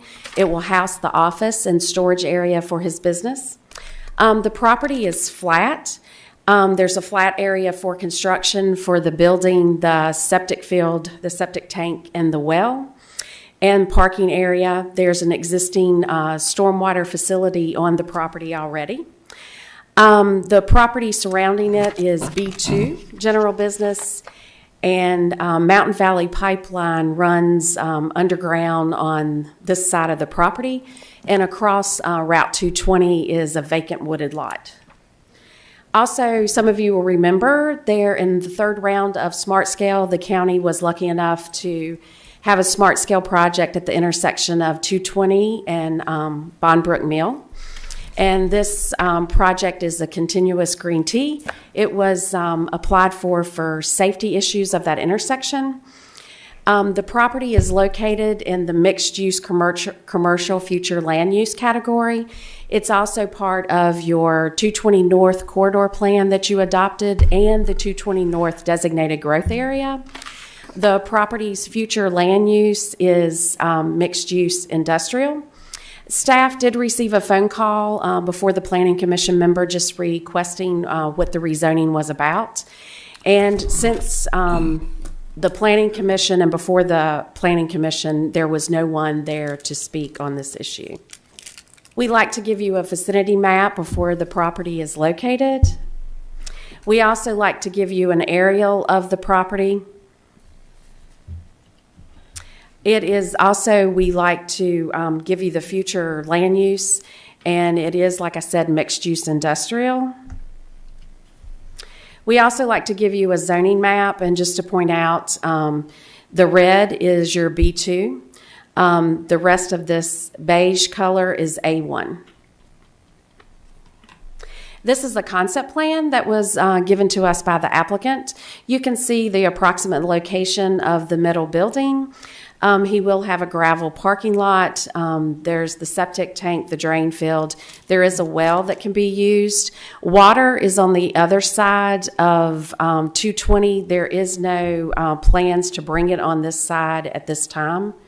This is the existing stormwater area. If you went to the site, the stormwater area will have to be cleaned out, but if this rezoning is approved during site plan review, erosion settlement, and stormwater, there will be new calculations for this stormwater pond. And then here is an existing commercial entrance to the property. Staff's analysis: if the rezoning goes through from A1 to B2, it will not be substantial detriment to any of the adjoining properties. Basically, this B2 general business zoning would be in character with the zoning ordinance and the intent of the corridor and the 220 North Corridor Plan. The business, like I said before, is located in your 220 North designated growth area. This is where you find a lot of your business locations. You find a lot of your businesses located. Access to the property is on Bondbrook Mill, which is nice. There won't be another entrance on 220. This property, although it is zoned A1, agricultural use probably would not be a good use for this vacant piece of property. This business, in staff's opinion, would be. Your planning commission held their public hearing. They did planning commission voted 5 in favor, 1 abstained, 1 absent, to recommend the rezone from A1 to B2 with 1 suggested proffer for the property to be developed in substantial conformance to the concept plan that was submitted by the applicant dated August 11th, 2022. I would be glad to answer any questions, and I think the applicant, Mr. Smoot, is here to answer questions. Anybody have any questions for Ms. Cooper? No, sir. Thank you. Does the applicant wish to speak? I mean, I can if you need me to, if you have any questions. Does the applicant have any anybody have any questions for the applicant? Thank you, sir. All right, any comments? All right, I open the floor. This is in the Boone District. I'll open the floor for nominations. Oh, I get to do the public hearing first. Let me do that. Let me close the, thanks, Jim. We'll go to public comment. Does anybody here wish to speak to this? Madam Clerk? I have no speakers for this item. Is there anyone here in the room that wishes to speak to the application submitted by Mr. Smoot? Seeing none, we'll go back into closed session. Ms. Smith, you got something?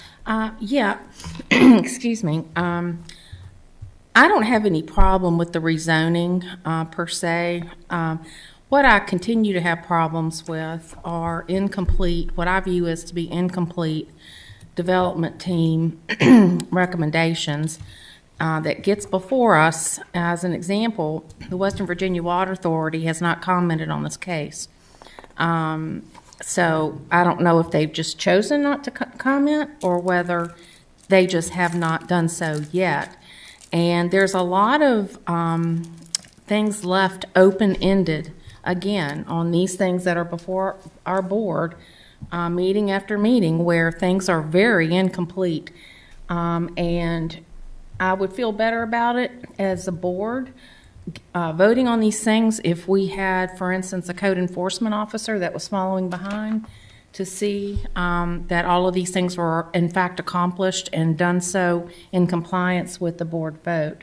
So I just want the board to hear those comments. I want to get them on the record. All right. Anyone else? I'll give you a motion when you're ready, Mr. Chairman. I'm ready. All right. Mr. Chairman, I make a motion to approve. I find that the proposed rezone will not be a substantial detriment to adjacent properties, is in good zoning practice, will not change the character and aesthetic values of the zoning district, and will be in harmony with the public health, safety, and general welfare to the community. Therefore, I move to recommend approval of the applicant's request to rezone the property from A1 agriculture to B2 general business with the one proffer submitted by the applicant as recommended by the Planning Commission. Second. Madam Clerk, we've got a motion and a second. Do a roll call, please. Supervisor Ronald Mitchell, Yes. Supervisor Lori Smith, Yes. Supervisor Tim Tatum, Yes. Supervisor Mike Carter, Yes. Supervisor Tommy Cundiff, Yes. Supervisor Nick Mitchell, Yes. Chairman Thompson. Yes. All right.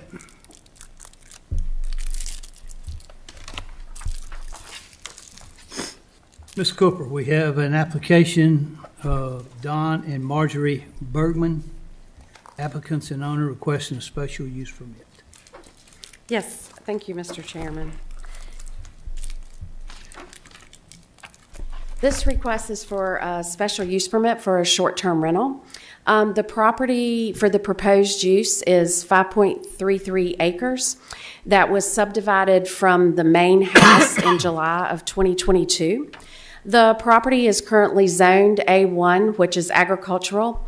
This cabin is located to 236 Longview Road in the Blackwater Election District. Longview Road is a private road that ends at the Bergman's driveway. There is no road maintenance agreement and/or homeowners association for this subdivision. If you've been out to the site, you will notice that the subdivision is of large lots.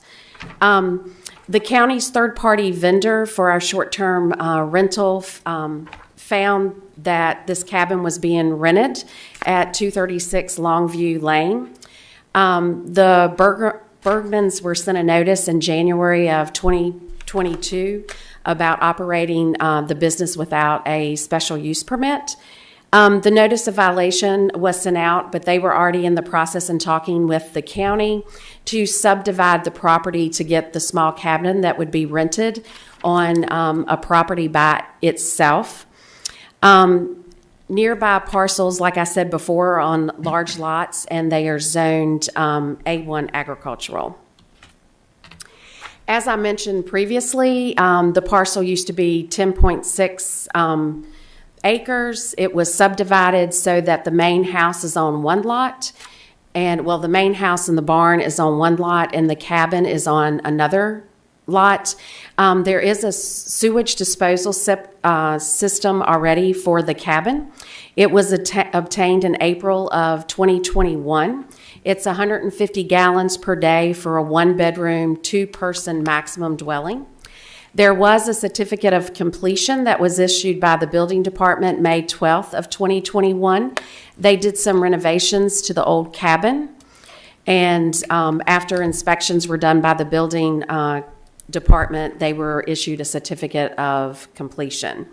The conceptual plan for the application shows the location of the cabin, the septic tank, the drain fields, and the surrounding buffer of trees. Staff received one email from a neighbor supporting the short-term rental. Staff also received a call from one of the residents that opposed the application, but that resident never submitted anything in writing to the Planning Commission or to the Board of Supervisors. The concerns were that they didn't want the people in the cabin to be walking around the neighborhood, was one of their main concerns, and wandering onto their property. We like to give you a vicinity map before it's located. We also like to give you an aerial of the property. If you notice, this is the existing house. This is the barn. The little cabin is in this wooded area. We also like to give you the zoning map. It is, excuse me, this is our land use map. It's zoned the comprehensive plan future land use is agricultural, rural, residential, and forestry for this area. Also, we like to give you the zoning map, which is A1. This is the concept plan, and you've got two different versions in your packet. This is the owner's house.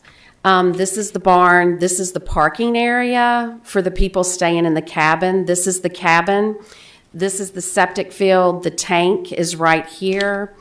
It's using the existing well, and this is the wooded area that buffers from adjoining property owner here and one of them here. Staff's analysis. The purpose for this temporary lodging, there is a need for temporary lodging in the county. The property actually offers a very scenic view and is secluded and is quiet and a relaxing atmosphere. The property owner's home is right next door to the proposed short-term rental, and they have a list of rules and regulations, and they can go into more detail about those. They will not allow any types of parties, loud music. This property is close to the town of Boone's Mill, the town of Rocky Mount, and the Roanoke Valley. It can only be used for 2 adults if approved for the short-term rental. The proposed cabin is secluded from other residents in the community by the existing wooded buffer. And the way it sets up into the bank, you can barely see it until you drive up on the property. The lots in the community are large with existing dwellings, and those dwellings are a long distance away from this cabin. The owner does have, as I said, vested interest in this cabin because they live right next door. The Planning Commission did hold their public hearing. They voted 6 in favor, 1 absent to approve the special use permit with 4 conditions. One being that the special use permit is only for this existing dwelling. No additional dwellings on the property could be used for short-term rental unless coming back to the Planning Commission and the Board of Supervisors. The owner will have to adhere to all the regulations in the zoning ordinance in Section 25-138 and the county code, Section 5.572. The owner will be required to get an $1 million liability insurance, and also the owner shall have to register with the third-party registration form that we have, Granicus, and have to stay in compliance with the code, and the property has to be, it will be in compliance once the registration is done and the inspection and all of the regulations are met. I would be glad to answer any questions that you may have, and the applicant is here to speak. Any questions of Ms. Cooper in regards to this property? All right, seeing none, Ms. Cooper, does the applicant wish to speak? I think he does, and I think he might have a short presentation.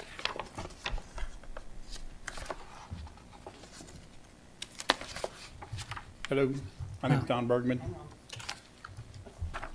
She'll get that in just a minute, Mr. Bergman. No problem. I'm going to try to respect y'all's timing just as quick as I can.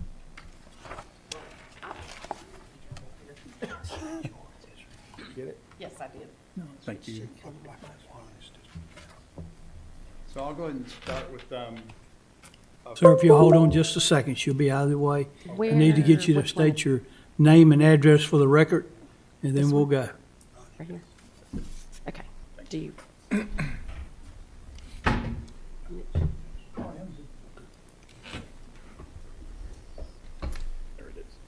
So my name is Don Bergman, 236. Speaking to the mic, please. Don Bergman, 236 Longview Lane, Boone's Mill, Virginia. You go up 220, take a left at the light at Bethlehem Road, go a mile, and we're just a mile off of 220. Yes, sir. So we'll pull this up. So my son, then about 12, now he's 23, something like that. I was assistant scoutmaster in a Boy Scout troop, and the Boones, they had to get the citizenship in the community or something. So they attended, a bunch of the scouts attended the Boone's Mill, the room where they have public hearings, I guess, back then. And there was a lady presenting an idea of trying to promote Franklin County and the Blue Ridge Mountains area to get more people from the United States, all over the world, to enjoy our beautiful county. And that's, I agree, that's why we moved here from Nashville, Tennessee. I don't know if you've heard of Bill and Gloria Gaither, Faith Hill and Amy Grant and Vince Gill and Toby Mack and all them. That was my world before we moved here and became a physical therapist. And working with the Gaithers, there's a point to this. Working with the Gaithers, we put music into mom and pop gift stores, independently owned, non-chain gift stores, like Angle Hardware, and all the stores up and down Main Street. And I grew to appreciate the struggle they go through. Of the buying power of that they have is much less than a Walmart or a Home Depot or Lowe's or Tractor Supply. Where so anyway, I have a heart for promoting mom and pops like Holly Joe's Creekside Grill, Hippies and Harvester, Angle Hardware, Bridgewater Marina, all the shops there. Because it's the vanishing landscape of America, and it breaks my heart. So anyway, I say that to say, if we're approved to do the Airbnb, we promote in our welcome book all these shops, especially Holly Joe's Creekside Grill. We love it, and the Franklin Distillery and all that. So.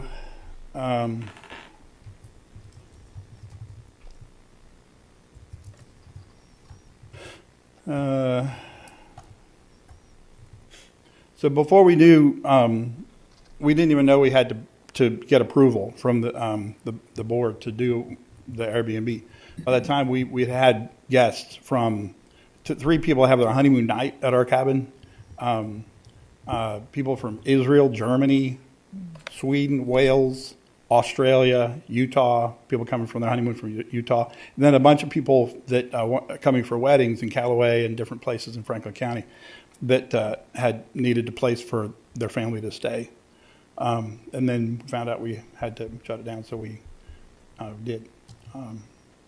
So that's that. So my kids call me OCD, obsessive camera disorder, because I take a lot of pictures with no apology, because now they're starting to appreciate it.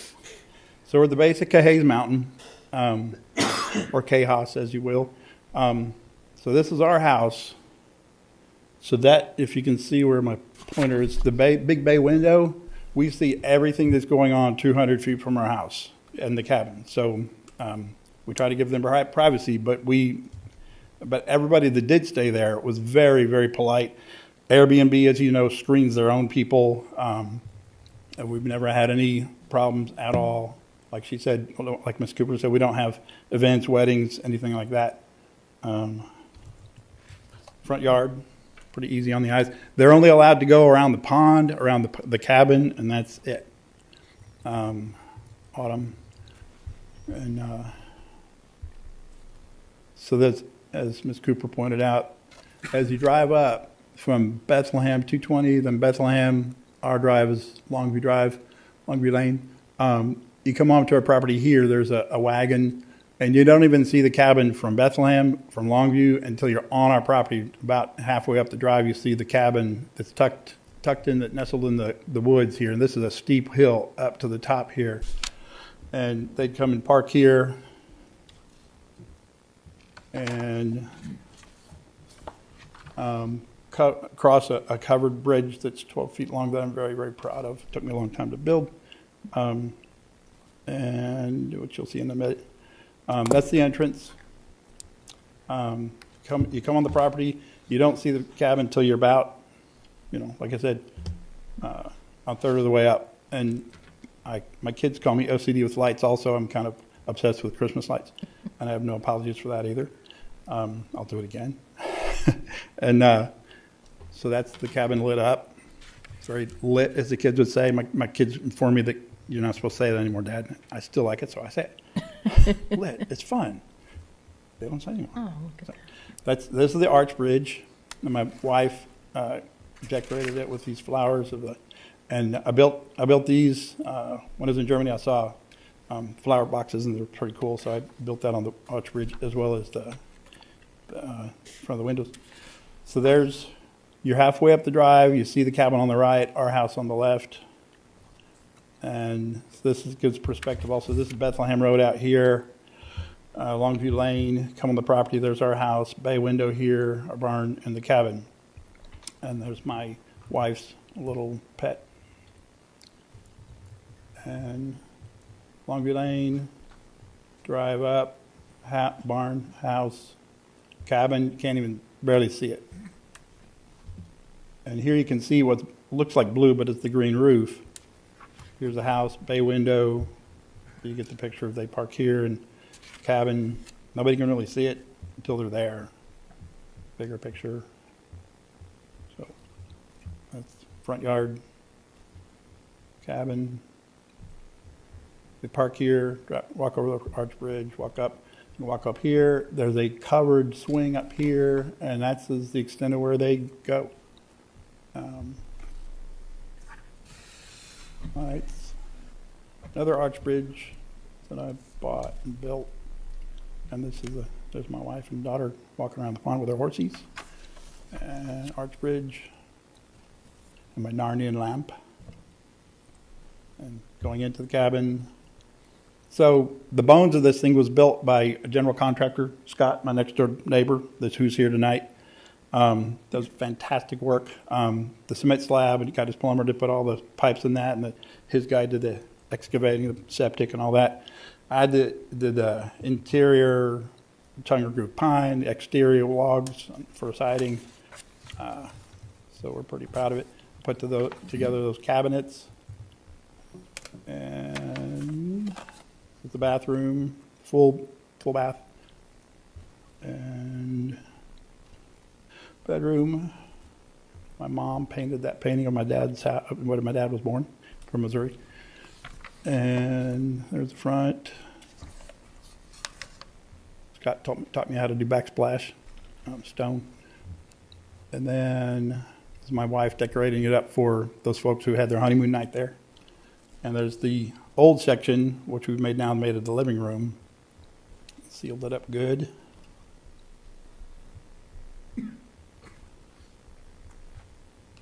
And walking over to the porch, those are my kids and some of their friends.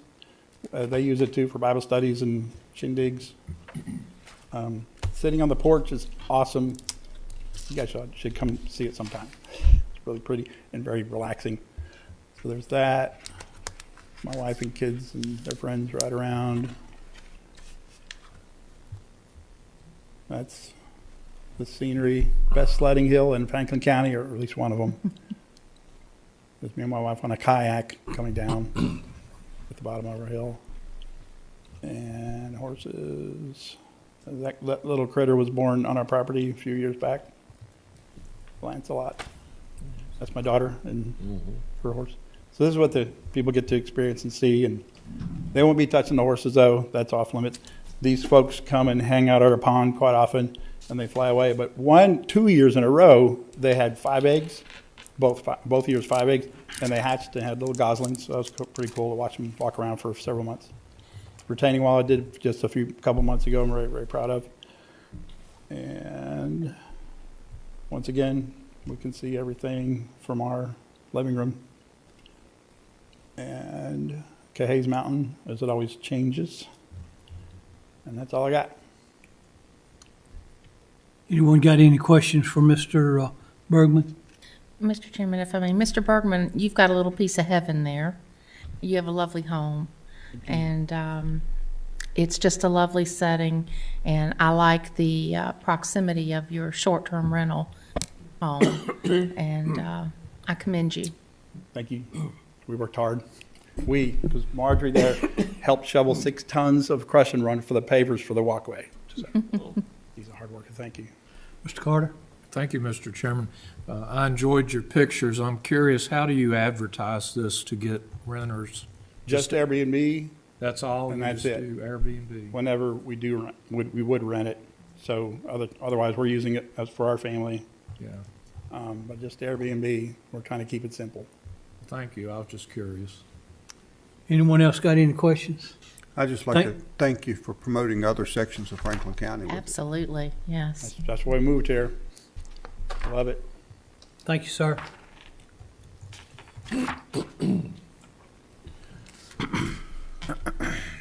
All right, I'll open the public hearing. Madam Clerk, do you have anybody signed up who wishes to speak? No, Chairman, I have no speakers for this item. Is there anyone here that wishes to speak in regards to this application? If you do come forward, sir, state your name and address, and you'll have 3 minutes. Thank you, sir. Thank y'all. Robert Garingelli, I'm the house right above them. We look right down on top. Sir, will you speak into the mic, please? Tell us your name and address. Yes, sir. Robert Garingelli. I live right above the Bergmans. We look right down on them. If you saw the hill where the road that goes up above them. And they are kind, good people. They took excellent effort in building this because part of it was for their children.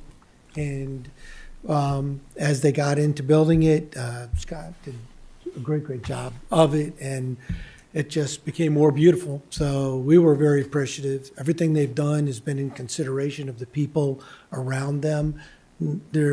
I can't say enough about, again, the quality of them, the quality of the work, and their purpose and the spirit in which they did it. So we're very much for it. I think we were probably the email that just let y'all know that we were in favor of it.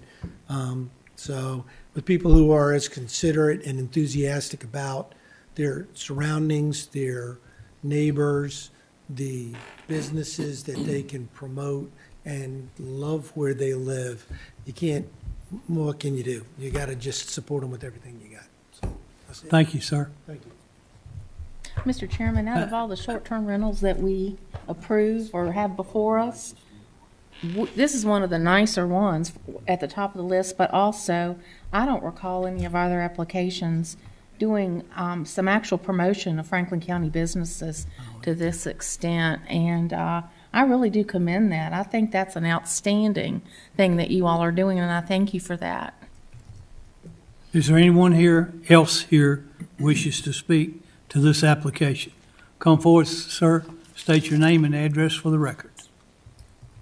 Hello, my name is Scott Woody. I'm at 185 Longview Circle, one property over from Don and Marjorie. And when he asked me to build it, the first thing for me was safety.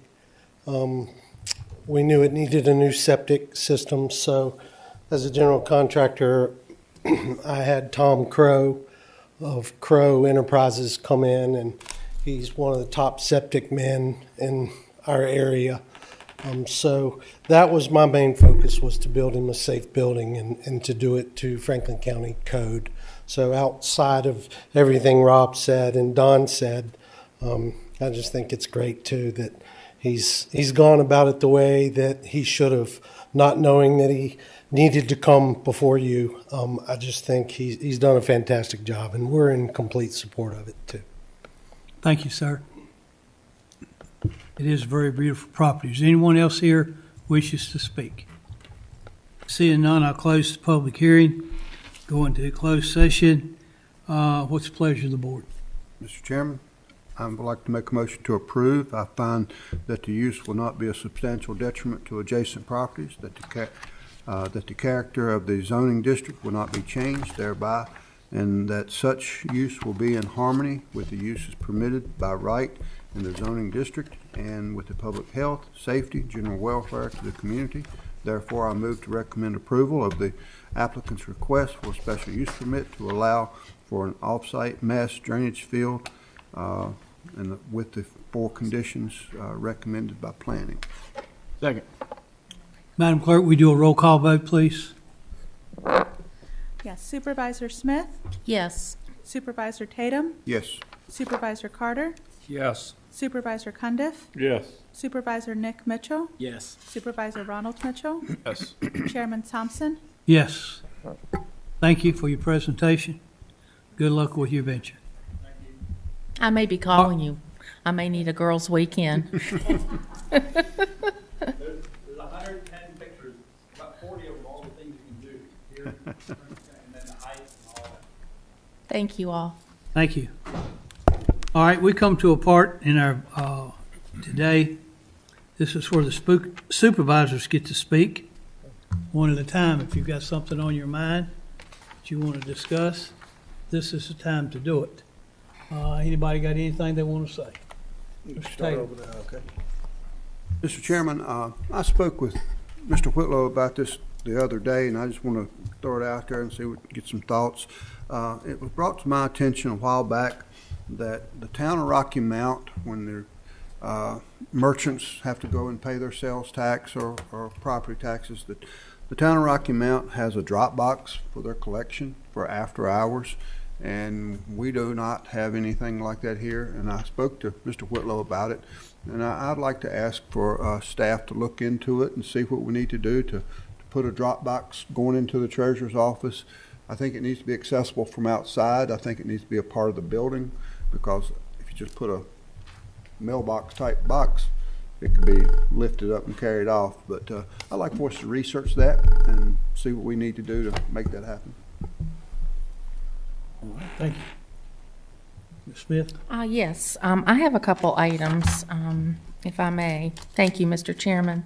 The first thing that I wanted to inquire about, and I don't need an answer tonight, Mr. Whitlow, I wanted to inquire about the county engaging, the board engaging in our zoning rewrite. We have talked about that earlier this year, and I just wanted to inquire about a timeline and what staff is thinking about getting that going, because it's going to be a 2-year ordeal on average. It's going to take quite a while, and if we don't start now, we're never going to get it done. So I'd like to inquire about that. With regard to the Summit View, do we have any idea when we're going to have a work session on that, Mr. Whitlow? Yes, as previously noted, Ms. Smith, that's your December 20th meeting. Okay. Now, is that the work session? Yes, that will be a session, work session, Summit View, yes. Okay, so are you guys developing the agenda for that, or can we provide input to you for what we want to see? Certainly, it'd be the pleasure of the board, Ms. Smith. Certainly, I think staff, as previously took, comments from the board and is anticipating everything from budget to planning, history, okay, future. Okay. Yeah. Thank you. Comprehensive. Thank you for that. The other thing, with regard to our school resource officers that we've been discussing over the last few months, and the work that this board has done to support this initiative, I wanted to just plant a seed with the board for thought as we move into budget. And as we begin to think about, we've heard from our financial advisors today, and as we begin to think about the choices that we make about where and how we spend taxpayer money, I have had a conversation with Bedford, with one of my colleagues in Bedford, and as an example, I use them as an example, they are having their school division, the school division is going to be providing 75% of their funding during and after the grant that we have as well, and 25% from the sheriff's office. And the locality is not planning on putting up any general funding for SROs. And I would like to encourage you, my colleagues, to think about how we want to structure this, because I view this personally as a law enforcement matter primarily, and it's in our schools. I think the sheriff's office and the school board collaboratively and jointly, I think that we need to charge them with managing this project and paying for this project. I just worry about the continued addition of pressures, and once that grant runs out, we're looking at like $1 million a year, and that is a big number, gentlemen. And I think as I analyze our expenses as a locality, I always look and I ask myself, what are the options that we perhaps have to offset costs directly in terms of the money that we spend from our general fund. So I'm bringing this forward for your consideration moving forward as an option of something we can look at in terms of our communication with the sheriff's office and the school board, because I believe that if the board concurs with this thought, or has some semblance thereof. I really think that we would need to be in communication with both of those entities sooner than later to set that expectation if it's something that the board would concur with. So I just wanted to bring it to your attention this evening. That's all I have, Mr. Chairman. Thank you. Mr. Mitchell? Thank you, Mr. Chairman. I wasn't going to say anything about S roads, but we definitely need to be planning for it. As a husband of a teacher and having a child in first grade and soon to having my son in school, it feels really good knowing there's an armed police officer at the school to eliminate any threat. And ultimately, I want an officer in every school, so they're not having to share. But I know it costs a lot of money, and we'll just keep working towards it. So I appreciate you bringing that up. Sure. Mr. Rule, I got a couple things to get some information from the schools on. The first one at Fairham Elementary, if you can talk to Bernice. So they got the area that you come in, you got to get buzzed in. Once you get in, the secretary can't see the door. If we can get Bernice to talk to, I would assume it's Mark Law, who's head over building maintenance now, to talk about what we can do to maybe make that window bigger in that corner right there. She can't see who's getting buzzed in. I think it's a little bit of a safety issue.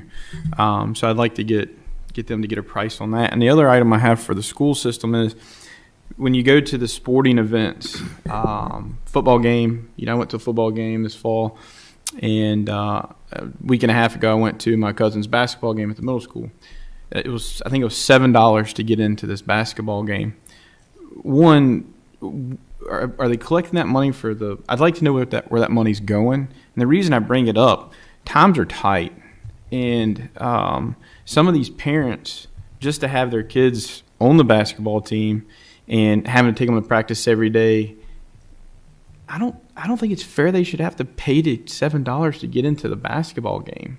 So I'd like to know what that's all about. I was caught off guard. I didn't even have my wallet on me. I had to borrow $7 off my buddy that was there. It doesn't bother me, but for the people that are struggling, that $7 is a lot of money. And if they've got two other kids with them, now it's $21. And for them to just go see their kid play basketball is a good chunk of money. Same thing for the football. I think it was about the same, maybe $5 or $7. Not a lot of money, but it is a lot of money to some people. And I'd like to know what that money's for. And at minimum, the parents, I don't think, should have to pay. They're already putting a lot of effort and money into their kid just playing a sport altogether. So if we can just get the school system to talk to us about that, I would appreciate it. So we got this email. We had I asked for CenturyLink, but now it's Brightspeed. And I know everybody saw this email that we got. This is no better than CenturyLink. If Brightspeed is already doing the stuff that's already broken promises, I want the person who came, 2 meetings ago? I want him to come back. I want him to answer the questions that this lady has in regard to her bill. And the runaround that she's getting, it's the same game that they had before. Yep. And if this is how it's going to be, we need to hold their feet to the fire so they provide a better service to the citizens of this county. My constituents have to, until we can get better internet up there, they have to rely on Brightspeed. And it's frustrating for them. And it's not the greatest internet. So you saw the email, you saw my reply. I would like that gentleman to come back to the December meeting if we can to ask him what gives, basically. Because in my opinion, it's completely unacceptable after 2 months ago coming in and promising us the world. And obviously that's not what's happening here. So I would like him to come back. I'd like the board to have him come back. And it looks like you're getting a consensus, Mr. Whitlow. Talk to you briefly about AEP. I'm just going to cut to the fat with that too. I got basically chewed by a contractor last Friday, maybe? No, this Monday. No, last Monday. I can't keep my days straight. I'm sorry. The issues with AEP and shoreline management are getting worse. And who you talked to me about, I think her name is Amanda. Yeah. She's a nice girl. She's not the one causing the problems here. the people who are responsible for holding up the permits for months is who I want to come to the meeting and talk to this board. I don't want to say any names, but you know who those people are.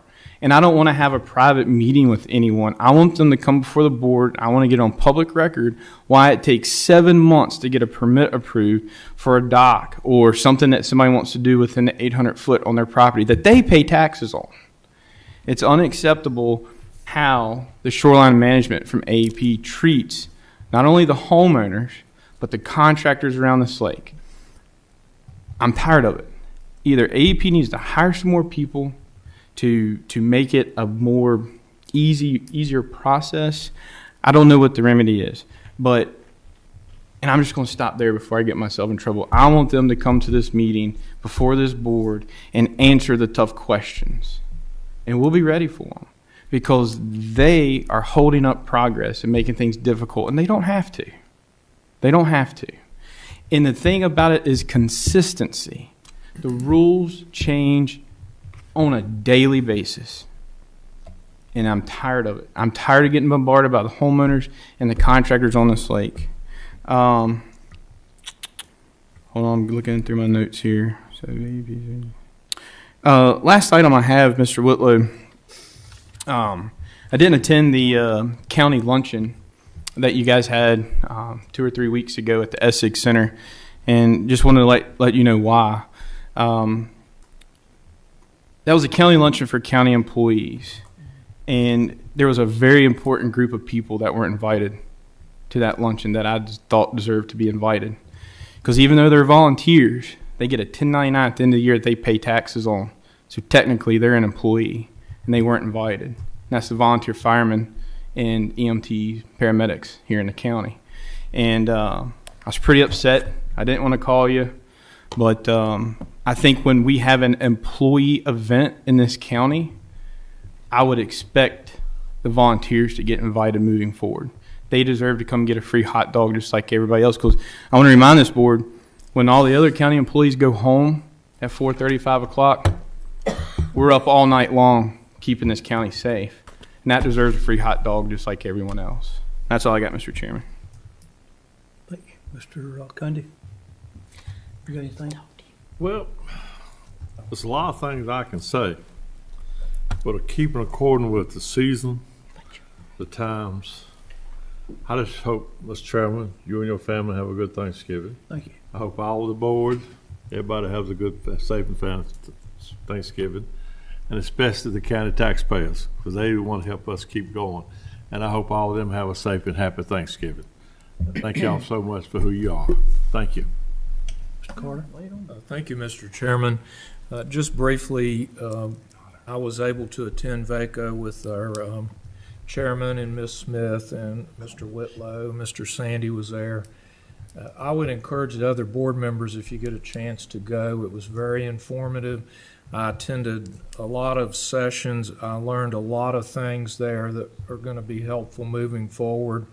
I enjoyed it so much so I signed up to be on their energy committee in the future. But I'll just give you one takeaway, and this was in the agriculture and forestry seminar. The annual impact in the state of Virginia from agriculture and forestry is over $91 billion, 334,000 jobs, 9.5% of the total gross domestic product of the state of Virginia. And at every seminar, there was lots of facts and information like that. So I hope next year the whole board will go, because there was a lot of interaction with other counties and other supervisors, great sharing of information, and it was just a really wonderful event. And I wish you all a happy Thanksgiving. Mr. Mitchell?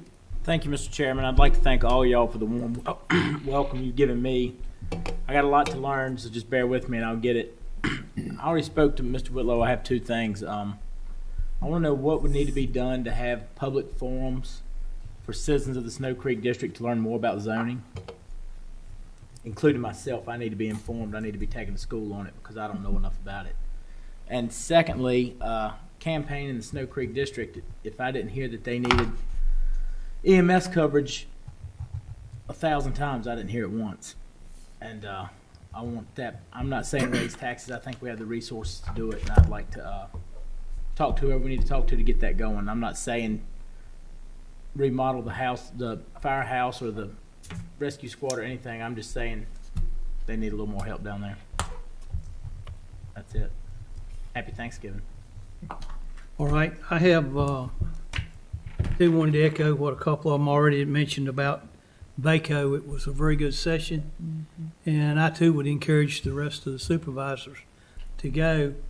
We had 3, and that was probably one of the largest showings of anyone there, and I can't imagine the reception we'd have if everybody went. That would be probably a first, but it's very educational, and it's an experience to go and meet with others.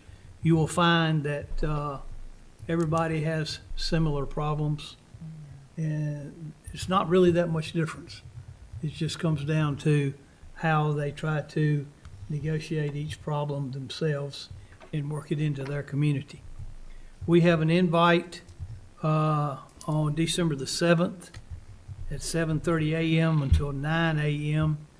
to the Green Ridge Recreation Center or Roanoke County. They're having a state of the county address. If you'd like to come, what we'll need to do if you want to go is inform Maddie, and she can put everybody down because it's RSVP meeting. And then each member of the board is invited to the 2022 Chief and Captain's Christmas Dinner. It's December the 1st at Ippy's, and if you'd like to go to that, I suppose let Maddie know, and she'll contact the appropriate people on that as well. I've got, that's all that I've got to bring up for right now. Okay. Ladies and gentlemen, we've reached the time set aside in our meeting for public comment. Public comment gives citizens an opportunity to address the board in person or in writing on matters appropriate to the responsibilities of the board.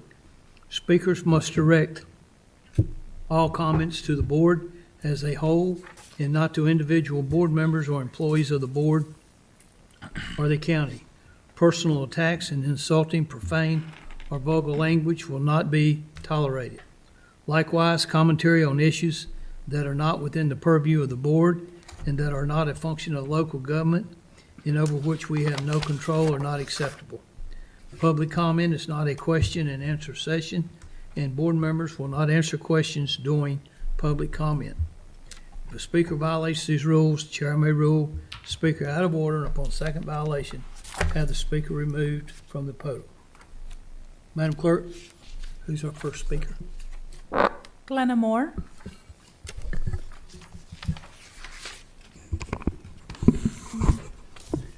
And Mr. Chairman, we do have the timer working, and it's working at the podium, but it's not showing up on the screen. So, okay, thank you. Happy Thanksgiving, Ms. Moore. Thank you so much. Same to all of you. Good evening. First, I'd like to welcome my new Snow Creek representative, Mr. Nicholas Mitchell. I am confident that he will stand firm on decisions that benefit the Snow Creek District and all of Franklin County. Welcome. Thank you. Glenna Hawkins Moore, 45 Scenic River Drive, Rocky Mount. In 1919, the United Confederate Veterans, Sons of Confederate Veterans, and the United Daughters of the Confederacy collaborated to spread their version of Confederate truth. The result was a book prepared by UDC historian Mildred Rutherford entitled A Measuring Rod for Textbooks. The intent was that for every history book in Southern schools, colleges, and libraries should be measured by 11 standards before approval. And books that didn't measure up would be stamped on the title page, Unjust to the South. Those 11 standards included: reject any book that says the South fought to hold slaves. Reject any book that glorifies Abraham Lincoln. reject any book that speaks of the Southern slaveholder as cruel and unjust to his slaves. In 1957, the edition of the Virginia history book that Tommy, Ronnie, and I were taught reflected those standards. We were taught that Indians were savages, page 76. Negroes easily adjusted to their new life as slaves, page 83. Slaves in America had the comforts of a civilized life and learned to enjoy to work on the plantations. That was on page 187. Page 186 said that most slave masters did not want to punish their slaves severely, but whipping slaves was acceptable. And there was a chapter 29 entitled, How the Negroes Lived Under Slavery. Tommy, do you remember Miss Elsie Turner teaching that? I do. I was the only 13-year-old black kid in the classroom. From that chapter, Miss Elsie taught that there was a strong affection between the Negras, in her vernacular, and the slave owner. It was African Americans pushing for civil rights that prompted the 1950 Virginia Senate to fight back by creating the Virginia History and Textbook Commission, which deliberately imposed the lost cause version of the Civil War and Reconstruction on students of our generation. Tragically, Virginia's Native Americans found much of their true history not included in the textbooks. This false narrative of truth has been taught and passed down through generations. The Franklin County Confederate Monument reinforces the ugly side of manipulating and whitewashing our Southern heritage. It needs to be moved to a space where it can be appreciated and/or studied as an early 20th century reflection of Southern culture and doctrine. Thank you, guys. Madam Clerk? I have no other speakers. Is there anyone else here that is a resident of the county that wishes to address the board? If not, thank you for your time this afternoon. The board, our next board meeting, I guess, will be, but we're not going nowhere yet. Don't y'all think that? But our next one that we will have will be approximately 2 o'clock on December the 4th for the Christmas parade. The one that the school meeting on December the 15th, that's going to be probably changed to a different date, which we talked about earlier. Mr. Tatum, you've got something to read? Yes, I do. Mr. Chairman, the Franklin County Board of Supervisors will motion to enter into closed meeting in accordance with 2.2-3711A1, personnel discussion of appointments to county boards, commissions, and et cetera. A3, discussion of the acquisition of real property or disposition of real property. A5, discussion concerning a prospective business or industry or the expansion of an existing business or industry. And A29, discussion of the terms of a public contract of the Code of Virginia as amended. Second. Madam Clerk, we do a roll call vote on that, please. Supervisor Tatum? Yes. Supervisor Carter? Yes. Supervisor Cundiff? Yes. Supervisor Nick Mitchell? Yes. Supervisor Ronald Mitchell? Yes. Chairman Thompson? Yes. Let's see, we decide we need to go to room B75. She didn't call me, Maddie. Yes. Oh. I'm sorry. That's okay. I just want to get it on the record. B75. B75 because Chris, after we have our closed meeting, Chris's little presentation, and it's on the PowerPoint in there. So we'll go back there. We're not coming back in here, though, are We won't come back in here.